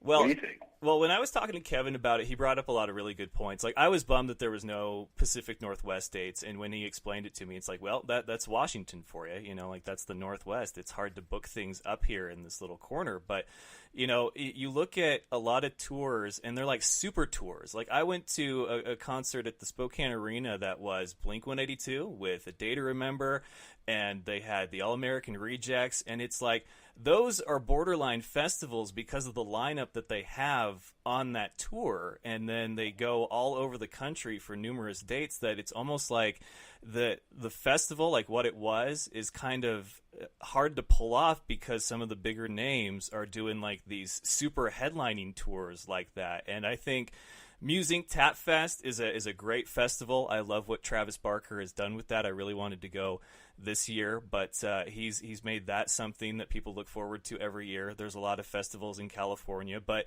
yeah, I mean, other than Sasquatch, it seems like there's not really a lot of tours or festivals that people get super psyched about.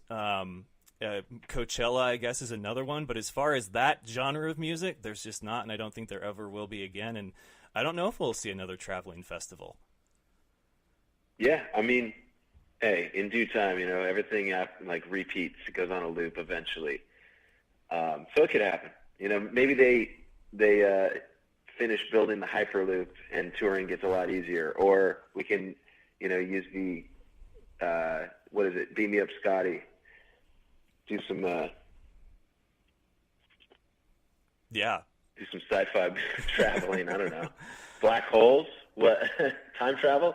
There you go. Who knows what's going to happen in the future, but bands will still tour.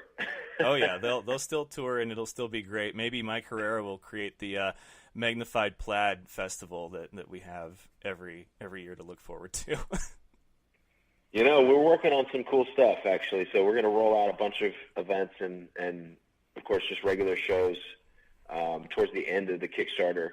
But we're pretty excited. So not quite festival stuff, but we will be playing some festivals, I'm sure, later in the year. It's just always we like to kind of live in the dark a little bit. Like, I don't like to book myself too far in advance, because then I kind of feel like trapped in a lot of ways. Oh yeah. Yeah, no, I get that. But, man, don't work too hard. Not that it's work, what you do. You love what you do. So I'm looking forward to seeing what you guys come up with as far as this 10th album. I'm a giddy schoolgirl about it, so I'm going to go and make my contribution to the Kickstarter, and look forward to seeing what else you've got coming up. And then I'm sure we'll have you on the show with the album getting ready to come out and everything like that, or just to catch up. But I look forward to the trash talk this football season, and don't be a stranger. Absolutely. Thanks for having me, Richard. Absolutely, man. You take care of yourself. Thank you. All right, ladies and gentlemen, joining me now, making his, well, I guess you'd say it's his official debut. He's been a part of the Buzz comedy specials that I've done at the Buzz Pizzeria, but it is local comedian and opening for Mick Foley, Will Gilman. Welcome to the show, Will. Hey, how's it going? Doing pretty good, man. You excited? You counting down the days till you get to open up for the one and only Mankind, Cactus Jack, Dude Love? The hardest part is going to be not totally fanboying out. there's part of me that really wants to try to goad him into doing a picture of him giving me the Sacco Claw. But then there's a whole professionalism thing, which I'm supposed to be doing at the same time, so who knows? Yeah, but at the same time, you're a comedian, and I feel like he's got to be one of those celebrities where that's kind of like the expectation. You know, like everybody wants to get a picture with Mike Tyson of him, like, you know, giving him like a left hook or something, and everybody wants, you know, a picture of The Rock doing the eyebrow. You know, it's just one of those things. I don't think it's too far out there. Good. Shoot your shot. Oh, but no, man, that'll be good. I'm hoping to go to that event, maybe even have Mick on the show. I mean, it's a lot to talk about, but you're in. You're going to be there. You're going to open for him, and as far as something like this goes, where you have a main attraction or a comic featured artist, I guess. I'm not sure of what the technical term is for a headliner. There we go. When they have a specific background in something like wrestling, and obviously you're a fan of that, does that change your material at all, knowing that most of the fans in that audience are probably going to have similar interests? Well, I already do some wrestling-related jokes. There you go. So I know to just use those more than any of the others. Like, my joke about pretending to be Dusty Rhodes to try to get laid is going to work a lot better with this crowd than with any other crowd I've ever tried it on. Your Dusty Rhodes impression was pretty on point, I gotta say. And that's not an easy impersonation to do, because you can do impressions of like The Rock or Stone Cold or even Triple H, because you just have to talk a certain way. You don't have to have like a certain accent or how you enunciate. With him, though, right? Like Triple H, you have the cadence and sort of a gravelly voice, and suddenly you're cutting a Triple H promo. It's like Macho Man but dialed down and a bit more realistic. Yeah, exactly. Dialed down. Macho Man. Yeah, Dusty Rhodes is like, make sure to do the lift, baby, and talk about how great you are, and do the southern accent and all that sort of thing. And you don't see me bopping around right now, obviously, because it's an audio medium. But Dusty Rhodes doesn't stay still for very long, which is weird, because as a fat guy, I'm really good at staying still for long periods of time. Oh, there you go. So we're recording. Spot for my 300th episode, which I'm glad to have. Yeah, happy 300, man. Thank you. I appreciate that. And of course, the timing couldn't have been better. It is the week after WrestleMania, and I knew when I met you, I was like, I got to have you on for that episode, because it'll be great to talk to some fresh blood about WrestleMania. Now, I have my own thoughts about it, the good, the bad, and the ugly. But you, like, do you grade them? Like, how do you review them, and what are your thoughts on WrestleMania 34?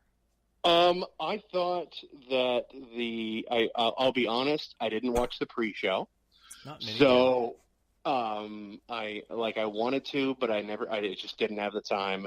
I'll probably go back and watch it. But, if we're going from the main show, the first half all the way up to a certain point was an amazing show. And then suddenly it kind of slipped off a cliff a little bit at the end. Yeah. So, and when we get to that point, and I know it took a little bit for me to realize exactly what the point of, oh shit, this is a WWE show. That moment when, it becomes the Vince McMahon show and not just, holy shit, a kick-ass wrestling show. When we hit that point, you probably know it without even knowing what I'm going to say. But I made the mistake of watching NXT TakeOver before watching WrestleMania, and comparing those two shows, it was a mistake, because TakeOver was so much better Yeah, and I have my thoughts on TakeOver, which we can talk about in a second here. That's, you say it's a mistake, but at the same time, the one airs before the other. But it's just sort of, I will agree that, you don't want to make the mistake of comparing the two because they need to be treated separately because the reality of things is that they are, and we'll go over that in a second. Like somebody on Reddit, I was reading through, and somebody had a great comparison.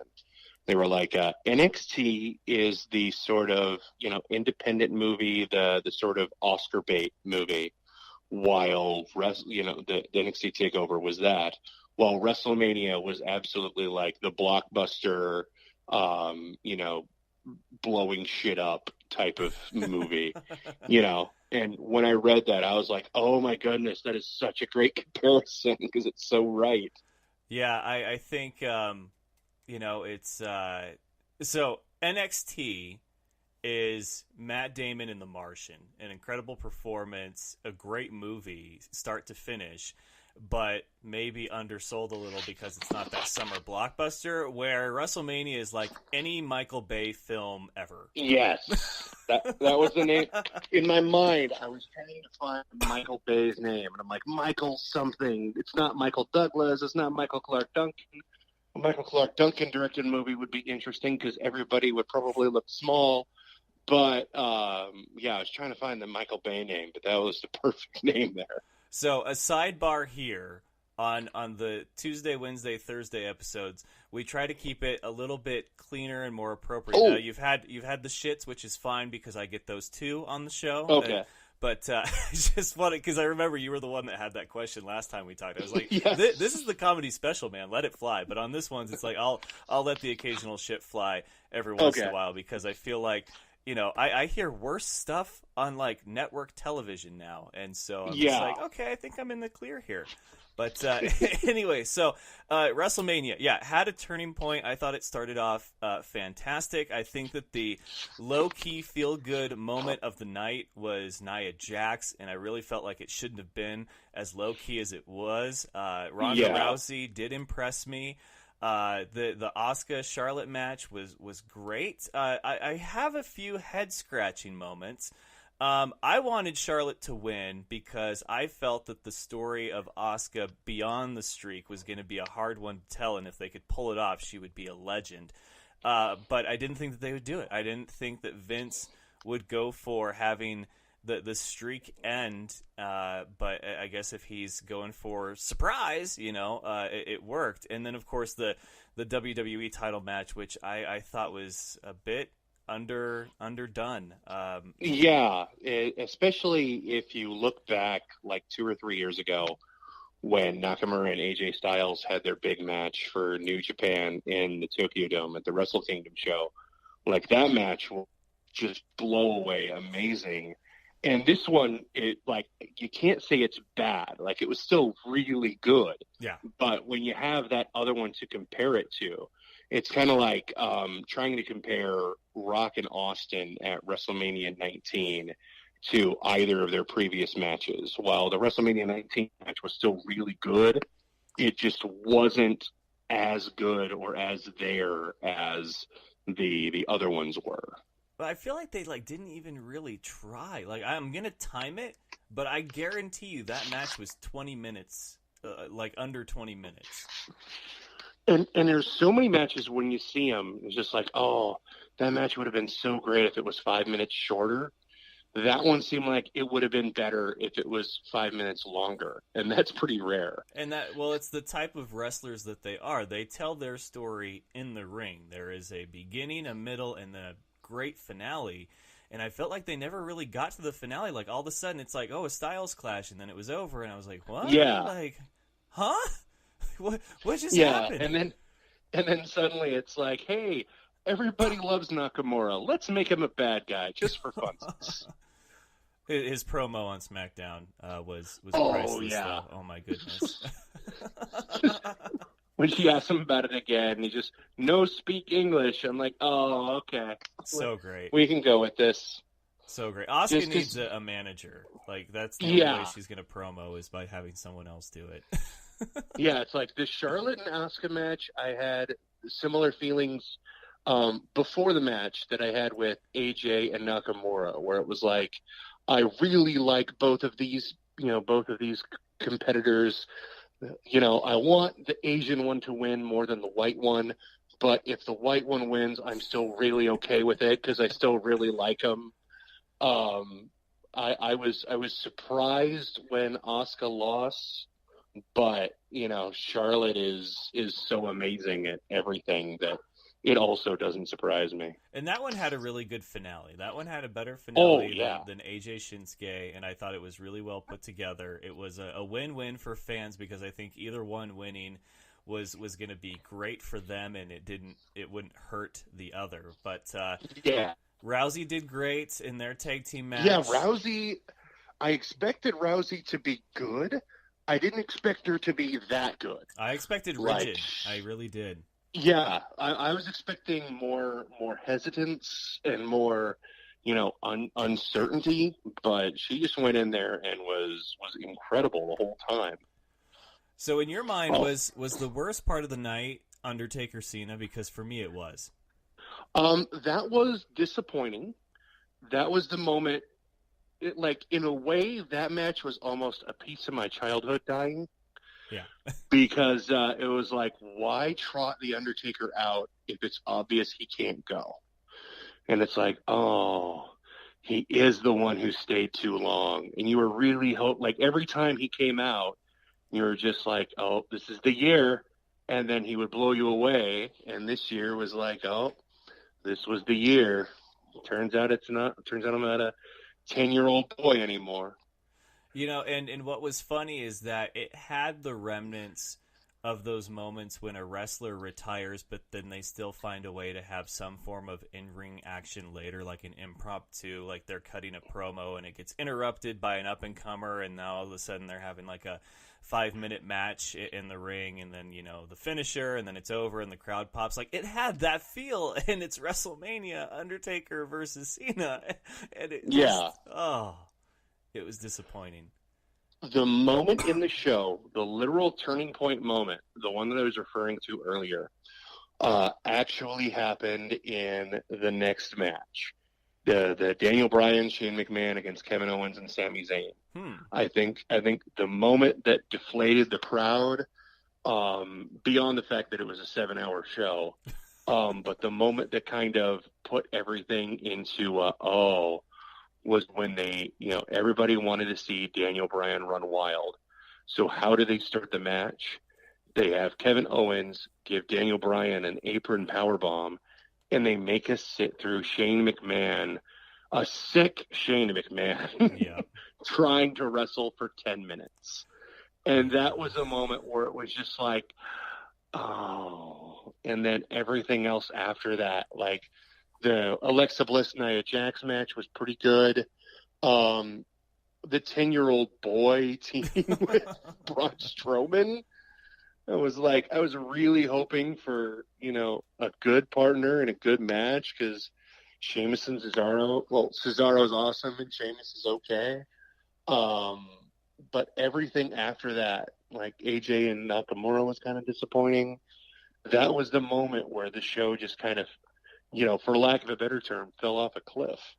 Well, I thought both tag matches were terrible, and it's sad because that's the division that Raw is really trying to work on, and now they have Braun in the picture, who doesn't even have like a regular tag team partner, and then SmackDown, I don't even know what the hell they're doing with their division anymore. But the Usos were straight cash money for them week in and week out. But, so I feel like the triple threat for the IC title was the wrong match to open with. That should have been midway through, kind of the re-energizing the crowd thing. And I understand that you want to have a strong start and then a strong finish, but how grateful would the fans be if you open up with the Universal title match? I mean, could you imagine you just get it out of the way? Oh, yeah. And now you've got the whole rest of the card to look forward to? Yeah, especially because you know how the crowd is going to react to Roman,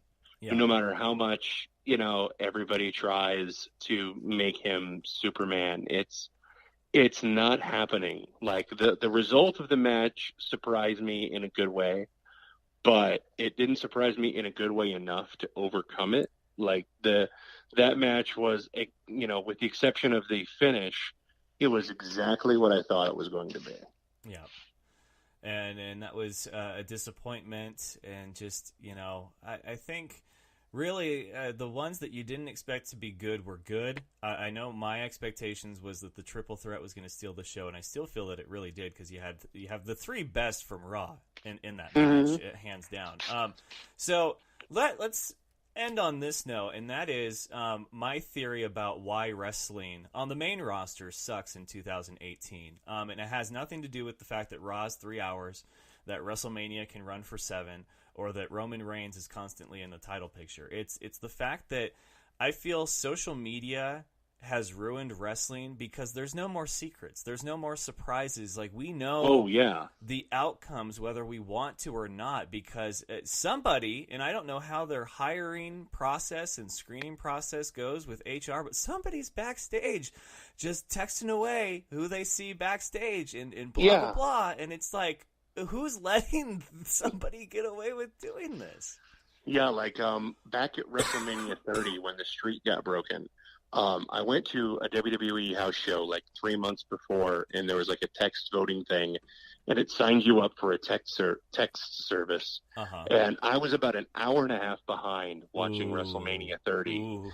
And then the text service came through and said, the streak is over. And I'm like, mother, I hadn't gotten there yet, and now the surprise is blown. Like, I love following all the backstage stuff. Like, I subscribe to the Observer website and all of that. But at the same time, like, the surprises always get me at the same time, like when last year at WrestleMania, when the Hardys came back, I didn't know that. I was surprised that I didn't know that was coming, and that was a fun moment. Especially with the match they had with the Young Bucks the night before. It was like, wow, these guys are doing 2 pretty intense ladder matches in 24 hours. They're crazy. But it's that theory of mine that social media has ruined wrestling on the main roster that leads me to believe that if they would just embrace the blueprint that is NXT, that they'd be fine. You cut your show down, you leave both of them at 2 hours, SmackDown and Raw.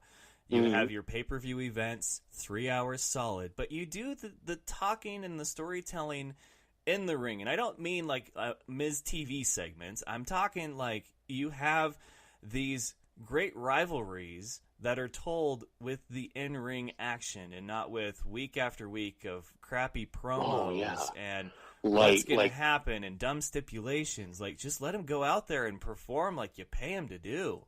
Yeah, like how beautiful were the moments in the Tommaso Ciampa Johnny Gargano match on TakeOver New Orleans. Oh yeah, just all of the callback to their Cruiserweight Classic match, the callbacks to the moments when they were tag teaming. Like, those two guys got in there and told a story, and they had a hot crowd to tell the story to, because the crowd just hated Tommaso the whole time. Dude, those chants were amazing, and I had never heard chants like that before, and I was like, this crowd gets it. Like, NXT gets it. And so I've been watching NXT, the takeovers, for a full year now, and I haven't missed one, and I can say with confidence that NXT, even though it's not considered the main roster, is the better brand of the WWE wrestling right now. Oh, yeah. It's the NXT show is the one WWE show that I make sure I don't miss each week. Yeah. Like, the other ones, I hit or miss. I kind of read, reviews, and I'm like, oh, okay, if I can't find this moment on YouTube, then I guess I'll, go to my DVR and watch it. But NXT, I make sure to hit every single week, because the shows are built better. It's obviously it's not as big of a commitment, Yeah. And they're, even a bad NXT show is still pretty fun. Yeah, and I will agree. Like, whatever Triple H, whatever he figured out, like whatever code he cracked, is just like, I applaud him for that, because he just somehow he gets it. And I know that it can't run uphill because Vince is clearly the top of the mountain for the main roster, but everything that Triple H has, like, one, if not both hands in, 205 Live and then NXT. It's just like, you want to tune in, even if you know, like, the results and everything an hour before. Like, you tune in just to see it play out because you know that it's going to be worth watching. You know, it's like like I was trying to resist looking at Takeover spoilers because I was at my day job during when Takeover was live. Yeah, I gave up trying to do that. Yeah, but I couldn't resist going and looking at the spoilers, and even with those, the show is still in. When you start off with a ladder match like that, and then you have the two main events. And that's not trying to say that the women's title match or the tag title match were bad. Those were really fun too. Yeah. But just those three matches on one show is just like, OMG. Yeah, NXT gets it, and I personally would rather go and pay good money for front row at a takeover event than I would front row at like one of the big four, WrestleMania, Survivor Series, or the Royal Rumble. It's just gotten to that point, and it's a little disheartening as a fan, as somebody who's been a fan through the great moments, like the Attitude Era, and kind of saw the dip when they went PG, and then sort of the resurgence with CM Punk, and now they've got all this fresh talent that they keep calling up from the main roster. But I swear, man, these last 2 nights, I almost get borderline terrified for the futures of these talent, because it's like, I don't want some of them to get called up. It's like, no, man, like Gargano, are you going to go to 205 Live and say goodbye to your career? Like, you deserve better than that, bro. Yeah, it's like seeing the Authors of Pain getting called up on Raw on Monday was both fun and not, because it's like, it's time. They've done everything, for the most part that they can do down at NXT. But at the same time, I don't want to see them turn into like what, they've done with Bobby Roode on SmackDown. Bobby Roode was like, it's like every time I see the Revival or Gallows and Anderson just going out there and basically taking moves for other teams that aren't as good, I just want to, pick Vince McMahon up and shake him and just be like, you have all of these toys. Why don't you play with them? It's like the quote of the night. All right. It is Will Gilman. He is a very funny man, obviously, and a wrestling enthusiast. And I'm sure that we're going to talk a lot more wrestling in the future here on the show. But, Will, when's the date of your Mick Foley show? That is May 2nd at the Spokane Comedy Club. May 2nd, Spokane Comedy Club. Cactus Jack himself and the guy who does one of the best Dusty Rhodes impersonations, Will Gilman. Well, Will, it's been a pleasure. Thank you for being on my number 300, and we'll talk more, I'm sure, in the future. Definitely. All right, you take care, man. All right, you too.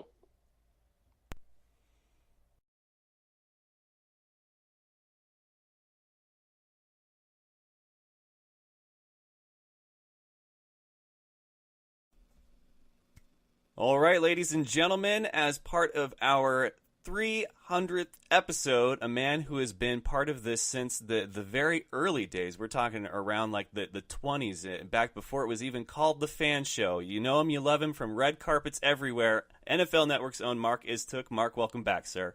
300 shows. I mean, just to put that in context, that would be like if you had one show and then you did it 300 times. That would be 300 shows. I know, it's crazy when you put it into perspective like that. If someone gave you $1 for every one of your shows, you'd have $300. Yeah. I mean, make it rain. Wrap your head around that. Yeah. But you have been such a key player in this. You were one of my first big guests, and you're always happy to come back and talk some football or whatever else, and it's always been a pleasure. So I knew when it came to this milestone, because in all honesty, when you do something like this, and you, in your shoes, with a dream job, you don't know how many episodes you're going to have of that. So every milestone should be separated, and 300, I think, is something, a person can do 100, and they can maybe get all the way up to like 150, 200, but 300, like that's dedication. And so I wanted to have you be part of this because, you've been so great to have on all the times that you've been on before. Well, I appreciate that. And thank you for including me, and honored to be able to chat with you and to celebrate 300. I mean, think about it again this way. If you had a penny for every one of these, you'd have $3. I know. Oh, that's probably the best way to put this is a penny for every episode. $3 right there. $3 worth of the Fan Show. Yeah. Well, I guess first and foremost, we should talk about you are a guy who is sort of out there, a jack of all trades. You were doing the Punchline, and then you have your own Dream Job podcast. You're on NFL Network, but you also do a lot of red carpet stuff. And I've always been curious if out of all those red carpet moments, if you had a favorite that stood out above the rest. That's a great question, and I don't know that I have an easy answer for you because I feel like I have been fortunate to have had some awesome red carpet interactions that have been really memorable for me, meaningful for me too. So I'm not sure if there's just one that stands out. I think there are a lot that have been pretty enjoyable, and one of the things that I enjoy most about red carpet environments, there's something special about. There's a different kind of energy and electricity around those kinds of moments because it's live. It's off the cuff. You don't know how someone's going to respond. You're not even always sure who you're going to talk to. A lot of times it's at a big event. So there's that extra adrenaline and energy in the air as a result of that. But I love those kinds of interviews. And usually they're pretty positive. You're not talking about something depressing usually and disappointing. You're talking about something fun and cool most of the time. So I feel like I've had some pretty cool ones. But to answer your question about, any one or ones that stand out in my mind, I think it's more just cool interactions with people who I was a fan of. I've had some good red carpet moments with Bryan Cranston and Tom Cruise and Tom Hanks. The Rock is a cool guy on the red carpet. So just little moments like that stand out. I also happen to do the backstage interviews for the Television Academy at the Emmys every year. And so you're talking to people who just won an Emmy Award as they are picking up their award. So that's also especially cool because for a lot of those folks, that's the pinnacle of their professional life, picking up an Emmy, winning an Emmy, hearing their name called, and you're getting them right after that moment. So that's just a neat thing to be able to share with somebody, especially if you happen to be a fan of their work. Has anyone had a Richard Sherman-esque moment, like after the big NFC Championship game where he had those words about Michael Crabtree after they've won their Emmy? I have been lucky not to have too many that would even approach that. I had a red carpet interview with Steven Seagal one time, and I think if you've ever heard anything negative about him, I could just say I had that kind of an experience. It wasn't any one thing. It was just a general jerkishness would be the polite way to say it. Beyond that, I don't think I've had many bad ones, to be honest, many bad experiences. Well, it's very fortunate for you. Now, the red carpet to me seems like a very improv in the moment kind of thing where the people, so they're not coming into an interview, but they're going down this aisle where they know that they're probably going to get pulled aside at some point. And so they're there dressed in their very best. They're there for some reason. Either they were part of something that's been nominated or they themselves have been nominated. So it's kind of like they're over this huge hump. They're there. And so they're just kind of relaxed and chill and maybe have a drink in their hand. Like, is that kind of the visual that you get as far as usually. Well, and it depends too. If it's, let's say it's an award show like the Emmys or the Oscars or something like that, then they're definitely, they've gotten all dolled up. They've got the tux on or the dress or the, thousands of dollars worth of jewels or whatever. They might have a drink or two in them. So there's those kinds of moments. There's nervousness as well if it's somebody who's been nominated for an award and they don't know if they're going to get it. They're one of 4 or 5 people up. So there's that aspect. But it's different, too, if it's a red carpet for a movie. So like a movie premiere, they're there to promote something. They're in full-on salesman mode. So those moments are a little bit different, probably a little bit more relaxed because they know exactly what they're going to be talking about. It's pushing that movie. They're going to try to steer everything back to that. So you get some different dynamics depending upon the circumstances. Is there somebody that works the red carpet the best? Athlete, actor, doesn't matter, but they dress for the occasion and they kill it every time. That's a great question. I would say that Tom Cruise is pretty consistent. There's a reason he's the movie star that he is, and it's because he's very good at being a movie star. He knows how to smile for the cameras. He knows how to answer questions. He knows how to act like you guys are buddies and you've been doing this 1,000 times, and so there's kind of a rapport there. He sticks around and gives interviews to everybody. So if you're from some small outlet that, is at the very end of the red carpet, he makes sure that you get a quote so you can take it back and publish it wherever you publish your stuff. And that kind of stuff, I mean, believe it or not, earns extra dollars for movies, and it's a reason why he is paid what he's paid to open movies. Wow. And he also doesn't look like there's a single hair out of place. That every aspect about him was carefully thought about before he walked out there. Oh, that's awesome. So Tom Cruise, a red carpet master. Very, very good. Did you do a bracket, and how did that bracket do for March Madness? I did. This is the first year in a long time I did not do a bracket. Probably lucky for you then. Yeah, I don't always do, just as a sports fan, you have to. But this year it kind of snuck up on me a little bit, and I hadn't watched enough college basketball to feel like I'd be doing anything other than throwing darts.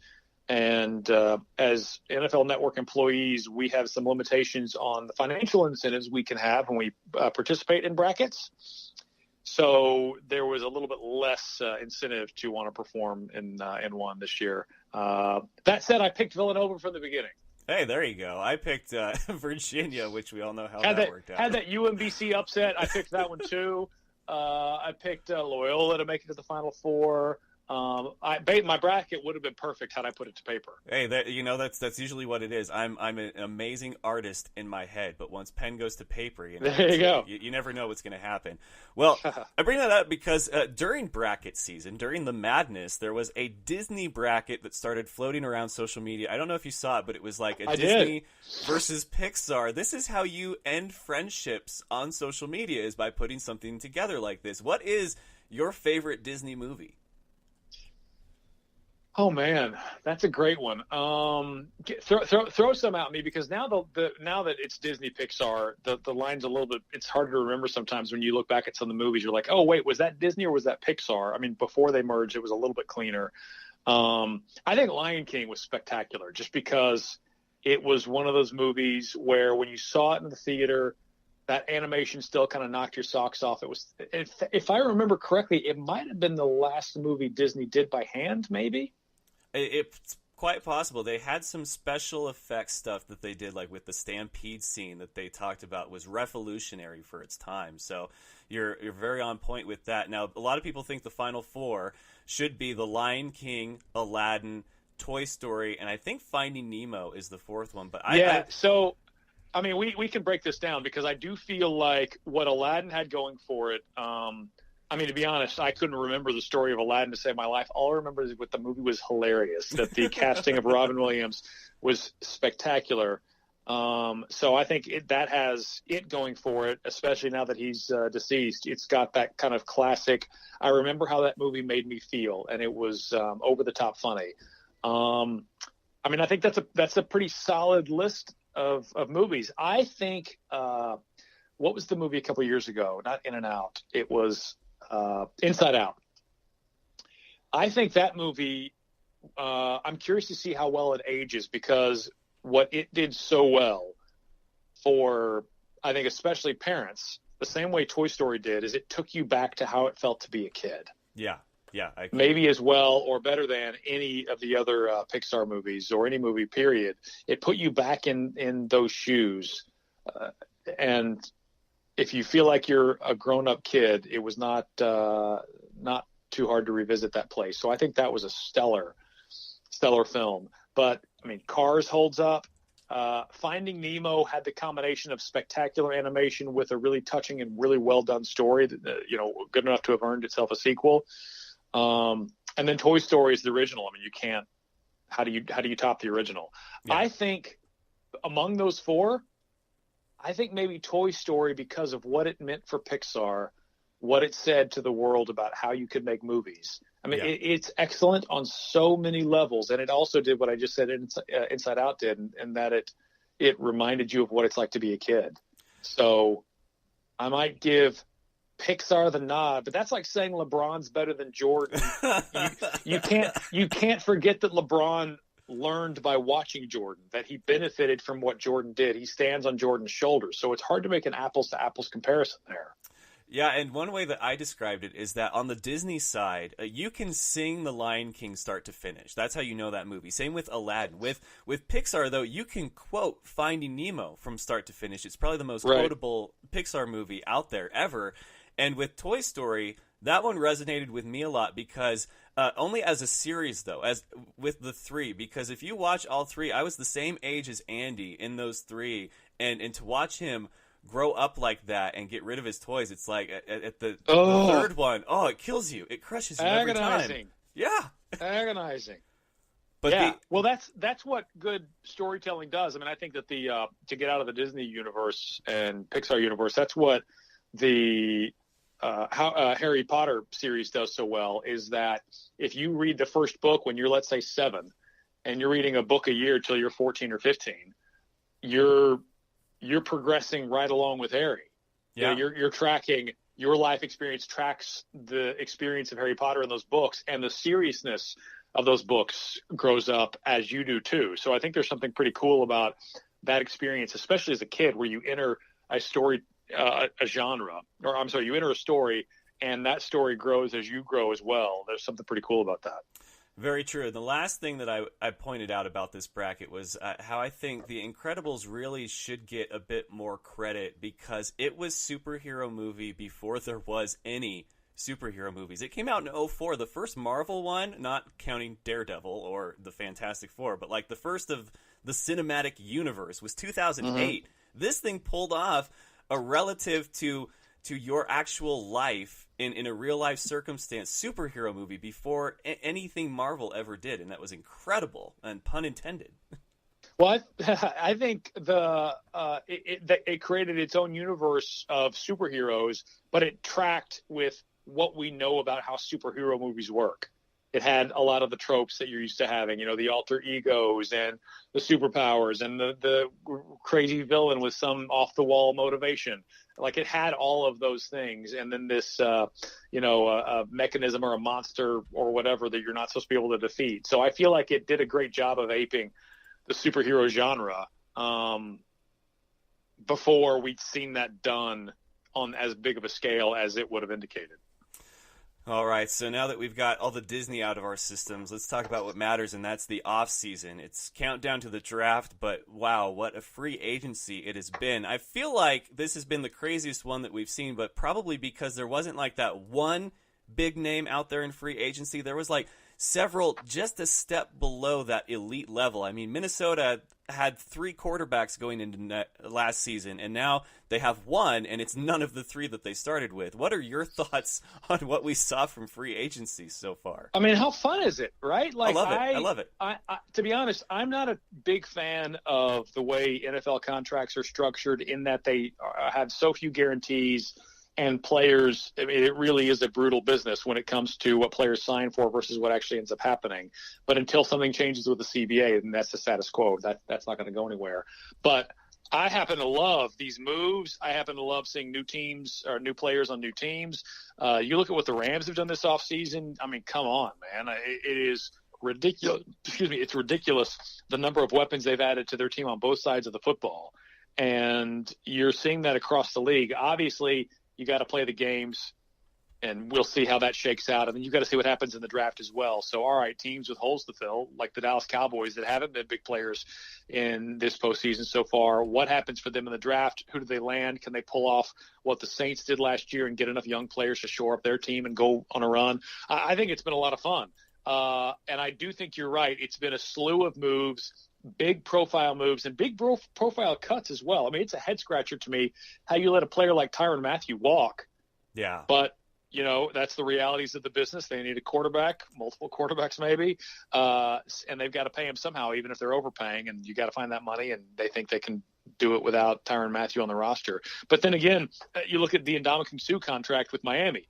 I remember when that thing was signed thinking this is not going to end with him wearing a Dolphins uniform. You just cannot allocate that much money, that large a percentage of your salary cap to one player, especially when that player's on defense, especially when the player's on the interior of the defensive line.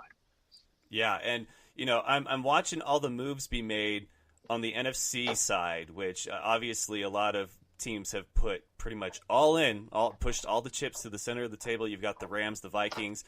Seattle had a liquidation sale. I don't know if you saw it. And as a result, me, a Niners fan, got Richard Sherman, which I have so many mixed emotions about. Has there ever been a time that you can recall in your Cowboys fandom that you got a guy not named Greg Hardy that you just really didn't agree with the team getting? I can tell you a guy. I mean, this is similar in terms of not liking a guy, and then as soon as he played for me, I was on board 100,000%. That's Deion Sanders. Hey, I mean, there's no question when Deion Sanders played for both the Falcons and the 49ers, he was public enemy number one for Cowboys fans, especially when he played for San Francisco. But as soon as he comes over and dons the silver and blue, you're on board. In fact, one of my favorite all-time sports memories was being, I believe, at a 1995 playoff game against the Philadelphia Eagles and watching him take an end around from the left side to the right, getting stopped, and then coming back all the way around, skirting the sideline for a touchdown. That's still one of the greatest plays I've ever witnessed in person. And I mean, you're all on board, but he was so hated before he arrived. So if I'm a Niners fan, I am 1,000% on board the Richard Sherman train. And if it doesn't work out, he alone will not be the reason why the team doesn't make the postseason or make a run in the postseason. So I feel like it was low risk, low reward for a guy that if he comes back even close to Pro Bowl level play, that's a win-win, right? Yeah, and I'm giving myself an over-under for how long I think it'll take me through the season to actually start to warm up to and cheer for Richard Sherman. I think maybe like 4 or 5 games in, but that's if they're winning. If they're not, I'm going to be like, this is your fault. You cursed my team. Well, let's say, okay, so what if they're not winning, but he's playing well? What if he has a pick six in the first game of the season, the first defensive stand of the season, and they lose the game? I mean, are you still gonna take issue? Oh, you're tugging on the heartstrings right now. Oof. That's going to be a bridge that we cross when we get there. All right. But I swear, there's going to be a season, and hopefully soon, that you're the one that has to wear something of 49ers instead of me taking a ridiculous photo in some Dallas Cowboys jersey like I've done the last 2 years. It's like an annual thing with us now. And well, we got to see how the schedule shakes out, but I always hesitate. I hesitate to do that with anybody in the division, because I'm very much don't wear gear from other teams. I even at work, if they wanted to put me in a jersey from another team for some reason, it's like I need to really understand why I'm doing this, just out of my sports loyalty. But something like that's a little bit more fun when it's out of your division. Especially if it's at the first part of the year when you don't have that double whammy of, let's say you need one win to make the postseason and then you lose and you've got to don some jersey. There's sometimes that, and also I'm superstitious about that kind of stuff. I don't like jinxing games. So when it really, really is on the line, I'm much less likely to go out on a limb like that. That's probably. But we'll see. Right? We'll see how the schedule shakes out. All right, last question for you. Where do you see yourself in 300 episodes from now? Which it shakes out to roughly about like 2.5, 3 years. 300 episodes from now, I'm pulling a Michael Strahan. So I've got my NFL responsibilities still, and I am on. We'll see. Good Morning America, the Today Show. Who knows? But shuttling back and forth between New York on the private jet, talking about football one day, and then kibitzing about the next Disney Pixar battle the next. There you have it. Marc Istook, the next Michael Strahan, with an even better smile, So setting a single season sack record while I'm at it. There you go. All right, Marc. Well, hey, I can't thank you enough. It's been so much fun. 300, like we said, $3 if there was a penny for every episode we've done here on the Fan Show, and you've been a part of so many great ones. So we'll talk to you, I know for sure, in the future. Get excited for the upcoming season. But, hey, you take care of yourself. Don't work too hard, all right? All right, appreciate it. Thanks again for having me, and congrats on 300 episodes. Enjoy that $3. All right, thanks. Marc Istook, everyone.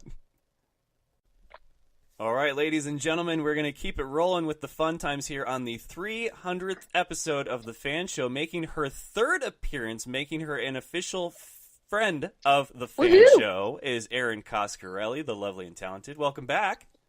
Hey, thank you for having me. Congratulations to you, by the way, on your 300th episode. That's a huge accomplishment.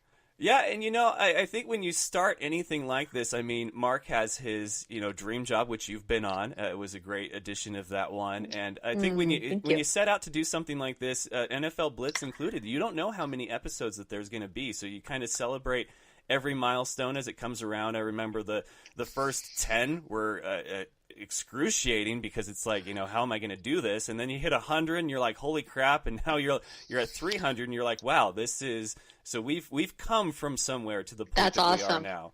Except Marc put it best. He said, if you had a penny for every episode that you've done, you would have $3. So Oh, Marc, with those wise words of his. So let me ask you this, because I bet you don't really get asked the questions all that often on your podcast. What do you know now at the 300th episode that you didn't know, obviously, at your first?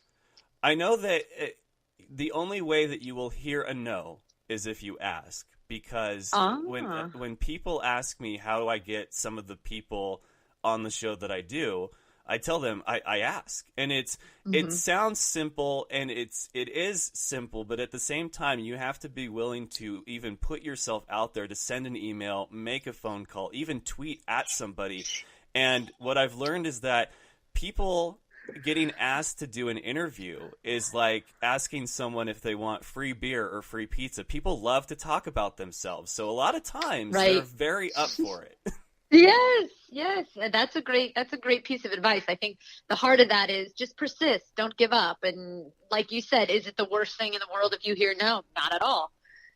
Yeah, and sometimes I prefer hearing no as opposed to nothing at all. I think just any kind of acknowledgement from that person you're reaching out to is a sign of progress. And I've heard a few no's, and I've gotten no responses, and it's the ones that you get no responses from that leave you kind of with that wonderment of, did they get it? Like junk mail, possibly. That's what I do all the time. I'm like, oh, that guy didn't call me back. Maybe he I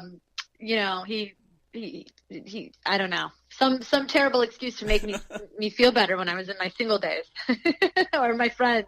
Maybe the note fell out of his pocket on the way home. Yeah, exactly. He had circled maybe, but it fell out. He lost it.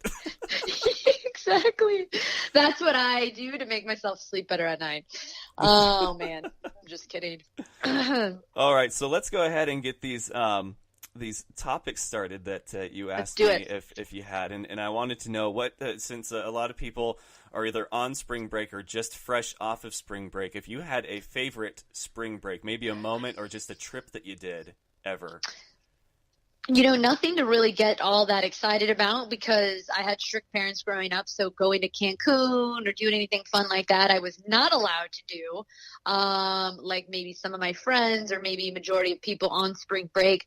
I will tell you though, later on in high school, I had some great girlfriends and we took a trip to Palm Springs. Wow. Who would have thought Palm Springs, which used to be the epicenter of, Retirement Central, was a pretty cute little happening spot. So that was actually when you sent me that, I thought, man, I haven't been on spring, obviously in a while, spring break. But that was probably the most memorable because I was with a great group of friends and we went out and had a great time. It was just like 4 or 5 of us girls and we hit up Palm Springs.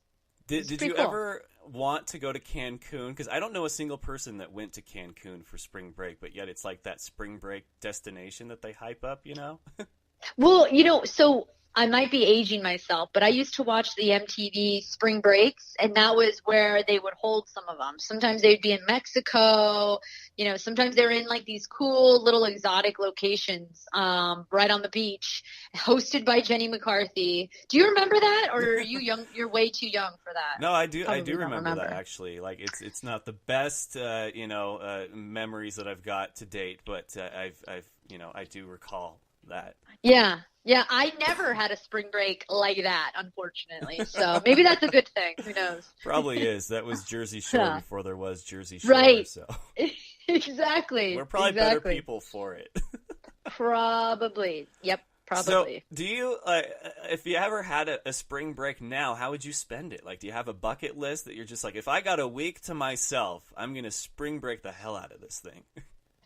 Well, it just it depends on how do you define spring break at my age. Like now I'm just getting caught up with stuff. It's not even about like going out and shaking my tail feather and getting blitzed. It's like doing responsible adult duties, like paying my mortgage and, reading books I've wanted to read and exercise.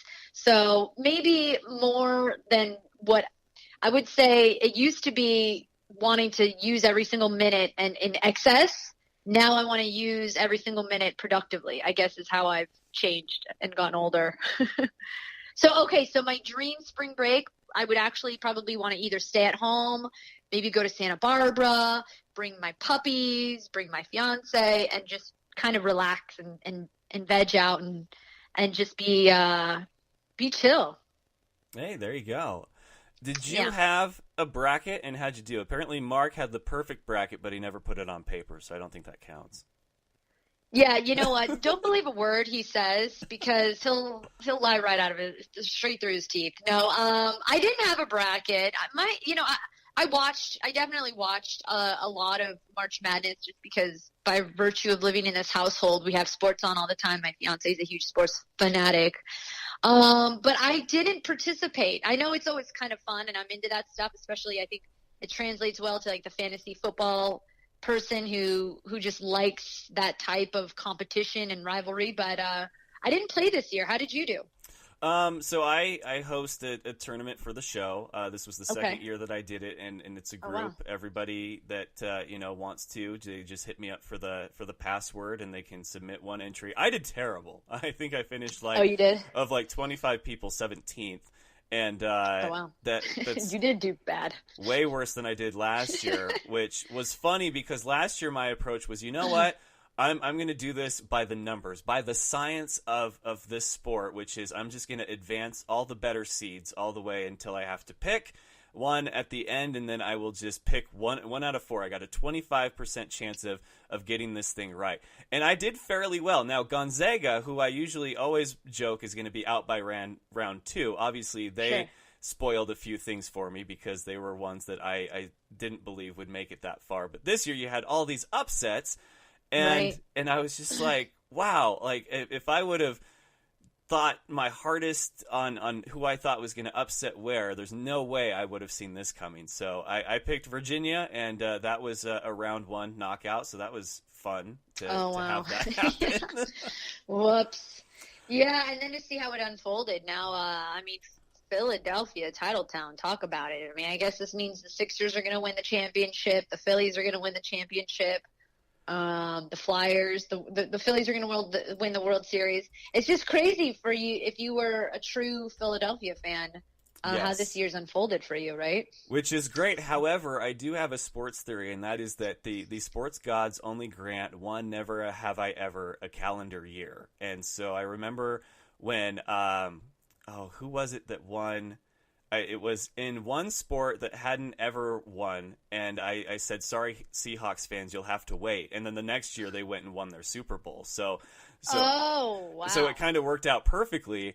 And so now you have where the Cavaliers won their first, and then you had the Philadelphia Eagles win their first. So you only get one never have I ever a year usually. And so I worry that because that happened in 2018, there's going to be a lot of repeats we see the rest of the year, unless something special happens. But I bring up the bracket because there was another one floating around social media that was causing all kinds of trouble, and it was a Disney Pixar bracket.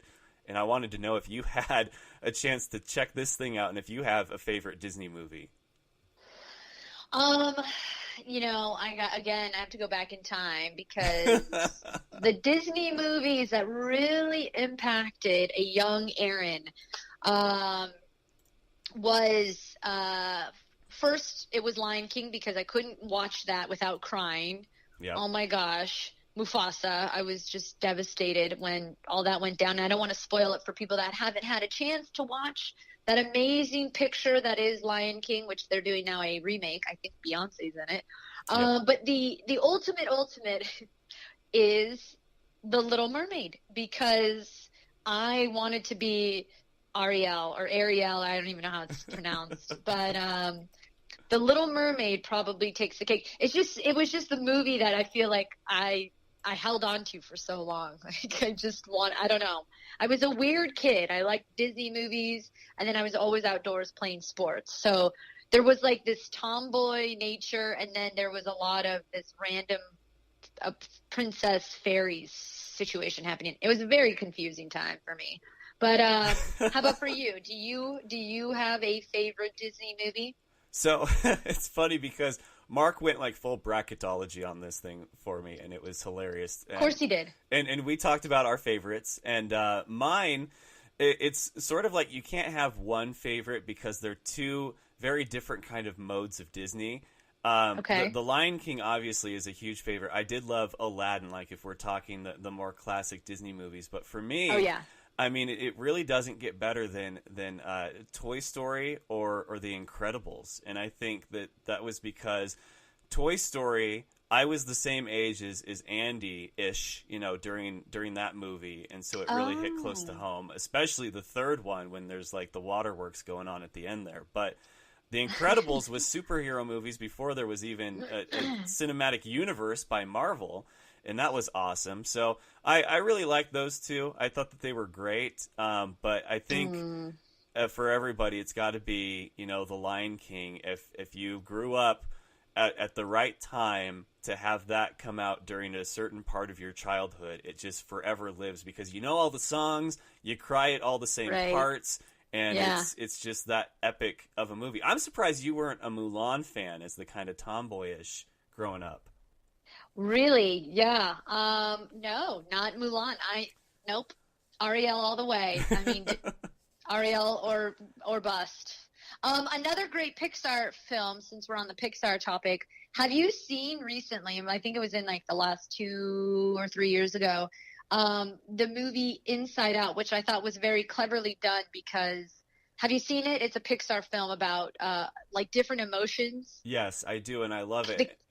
I thought that was really well done, which I think Pixar does a great job at kind of talking a little bit deeper in the sense of connecting with a little bit more substance than maybe the average Disney movie. So Pixar has some great like adult themes too, where they can connect with adult demographic, but still obviously cater to the younger audience. So that would probably have been my favorite Pixar is that movie, which doesn't probably get a lot of love on anything. I'm sure people don't even know what it is.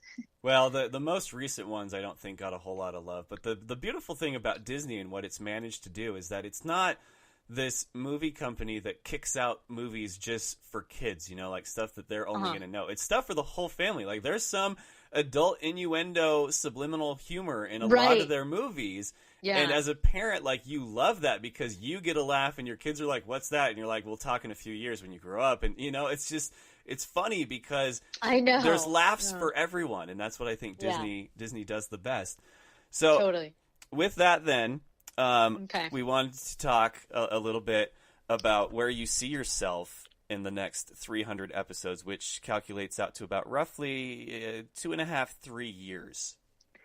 Okay, 300 episodes later, where am I? What am I doing? I mean, obviously, we're still in the same field because I love absolutely talking about football. I love connecting with people. How about this? I'll just have 300 more zeros in my bank account. That's where I hope I would be. It's wow. that much more successful. Or just two more zeros. That's fine. I'll take that. Like, I'm good. Is there a segment on NFL Network that you've been eyeballing since you got there that you want your face to be the face of that segment? Oh God. You know what segment I do actually like, but it's not on NFL Network, that I enjoy because it's fun and funny and has everything that I embrace, which is somewhat awkward, somewhat, silly. The Sports Center Not Top 10. That's probably my favorite. In fact, I actually pitched a show and was able to do it for a couple years, and then my schedule didn't allow me to. But it was called WTF What the Football. And it was just like the top 3. We would do it every single week. They're still online if like you YouTube it, I think. But they were just major fumbles, like legit bad plays that happen every single week that you're just like, why did you do that? So like the guy that dances right before he's about to get a touchdown and then he gets tackled or intercept or something happens. I embrace moments like that just because I can relate to it. So, but yeah, that would be nice.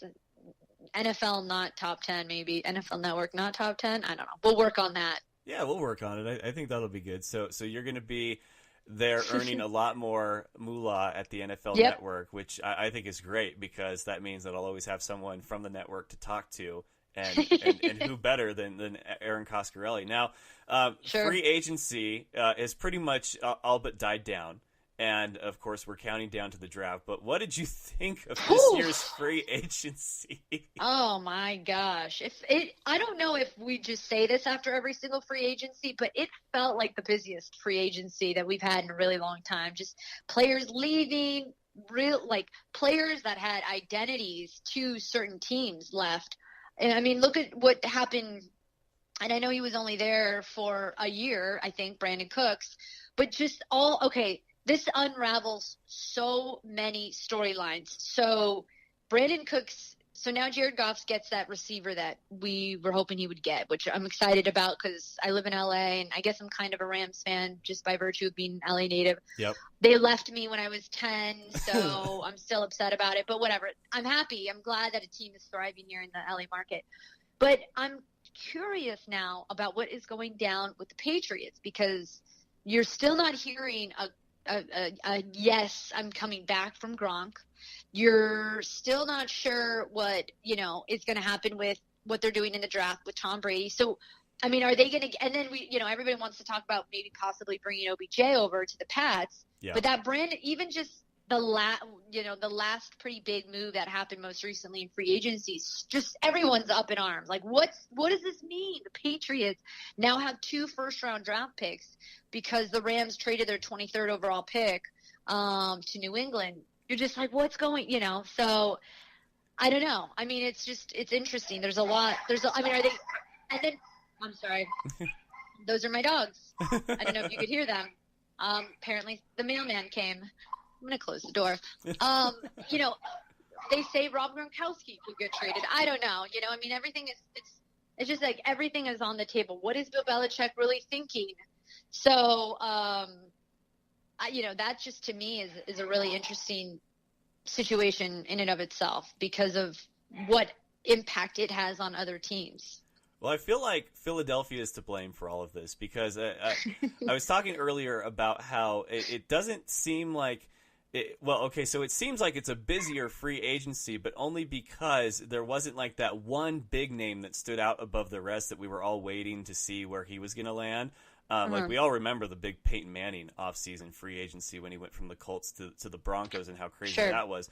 But there was a lot of names that were just under probably what you would consider the elite names in the NFL, and they all got moved within like a 48-hour time span. I mean, Kirk Cousins to Minnesota, and then you've got Case Keenum and Sam Bradford and all these guys moving around. So I don't know if it was because Philly won the Super Bowl or if it's because the rest of the NFL saw that somebody other than the New York Giants can beat the Patriots, and so now you have all these NFC teams going, we can do this, let's go. But then you have the Patriots make one move, and it's not even gaining someone, it's trading someone away. And now we have 15 conspiracy theories about what they're going to do with 2 first-round picks. I know, of course. That's what we do. It's just trying to get inside the mind of a genius, which is Bill Belichick, who just figures it out year after year. Now they're not going to have Danny Amendola. Julian Edelman's coming up off the injury. They added Jeremy Hill, who's a little bit more of a pass-catching type of back. One of my favorite moves, which is kind of understated, not huge, was the Jimmy Graham going to the Packers. Yeah. I kind of like that. I just feel like he was a little underutilized in Seattle, and now he gets that big target, that big red zone target in Jimmy Graham, and you're going to have a hopefully healthy Aaron Rodgers back. I was a little bummed out that Jordy left, and he was himself fairly bummed if you read the news. I think all of Green Bay was bummed out about that. Yeah, I know.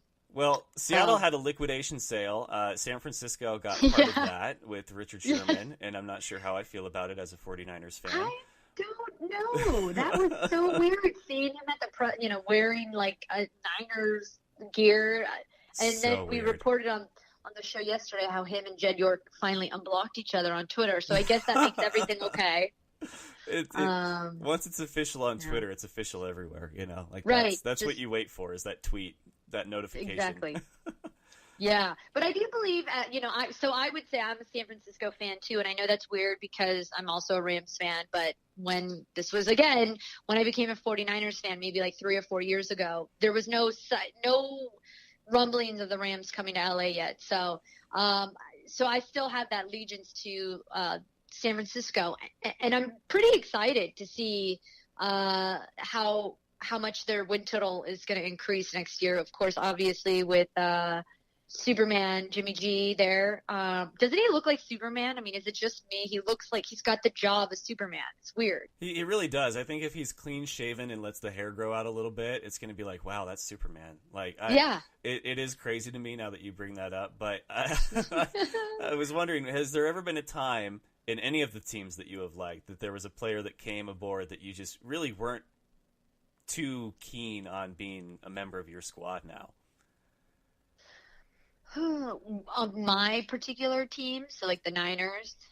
Yeah, I mean, because that's what Richard Sherman's doing for me right now. It's like I don't know how to feel, and I've given myself a 5-game over-under for when I start to maybe warm up to him and cheer for him. But if they're losing, I don't know if it's ever going to happen, because no matter what the cause is, I feel like I'm going to blame him like he cursed the team. Oh, yeah. Oh, for sure. Or just brought like bad energy to the locker room, which you aren't sure if he was part of all the issues that you kind of felt Seattle had in that unraveling. There just seemed to be a lot of discontent there on the defensive side in Seattle. And I think Pete Carroll's a great guy. I mean, obviously, I covered USC when I was in college there, and he was the coach. So I have nothing but amazing things to say about Pete Carroll. If I was a Cardinals fan, I wouldn't know why they would pay Sam Bradford $20 million. I'm still not sure about that one. I think him and Mike Glennon have a combined 6 starts. In the last year, so that's exciting. Get excited for that, Cardinals fans. Very exciting. But I'm sure they're obviously going to pick up someone in the draft, and that's exciting because the draft is only a couple weeks away. Yay! Yep. Are you going to be there? Oh, I wish. I mean, I would love to get credentials for the draft, but it'll have to wait probably till another year. But I've got my tour going on right now, and I've got some stops around the country, so I'm staying busy in the off season. But it would be very nice to go and cover a draft once. That would be fun, especially in Dallas. So maybe that's what will happen for me in my 300 episodes from now, is that we'll be talking. We'll be like, "Are you ready for the draft? I'll see you there, bud." See, there you go. Put it out there. It's going to happen. It will happen. All right. Well, Erin, you're always such a treat to have on the show. Thank you so much. It's only been 3 times, but it seems like so many more than that. So I look forward to having you on, obviously as we get closer to the season and then throughout the season. But keep doing your thing. It's always great to see you enjoying yourself on Twitter and on TV. So I will talk to you soon, but don't work too hard. Thank you so much, and congratulations to you. 300 episodes. I'm honored to be on this show. Oh, very exciting. Thank you so much, Erin. That means a lot. Erin Coscarelli, ladies and gentlemen. And that will do it 2 hours and 38 minutes later. It was supposed to be 2, but hey, we went over, and I don't care. It's my show. I'll do whatever I want, especially on episode 300. So thank you all for those of you that tuned in. A big thank you to Will Gilman, Mike Herrera, Marc Istook, Erin Coscarelli, and of course James the Sports Guy for being part of this great milestone that, in all honesty, I really didn't think I would reach when I started this thing out. But we've come so far, had so much fun. Tomorrow is 301, so on to the next, to 300 more and beyond. And don't forget, in case you don't already know, you can listen on iTunes, SoundCloud, iHeartRadio, WBLZ, Sports, and of course, thefanshow.com. We broadcast live from Spreaker.com and all the social media platforms. Got you covered for The Fan Show. Football and Nonsense is available on Twitter, Instagram, Snapchat, and of course, Facebook. So until next time, ladies and gentlemen, best of luck to you and yours. Go Niners, and remember, of course, it's all fun and games until you butt fumble. Good night! Do you remember the time that Marc Sanchez ran into his player's butt? That was funny sports. Thank you for having me on the show, man. I love the Fan Show.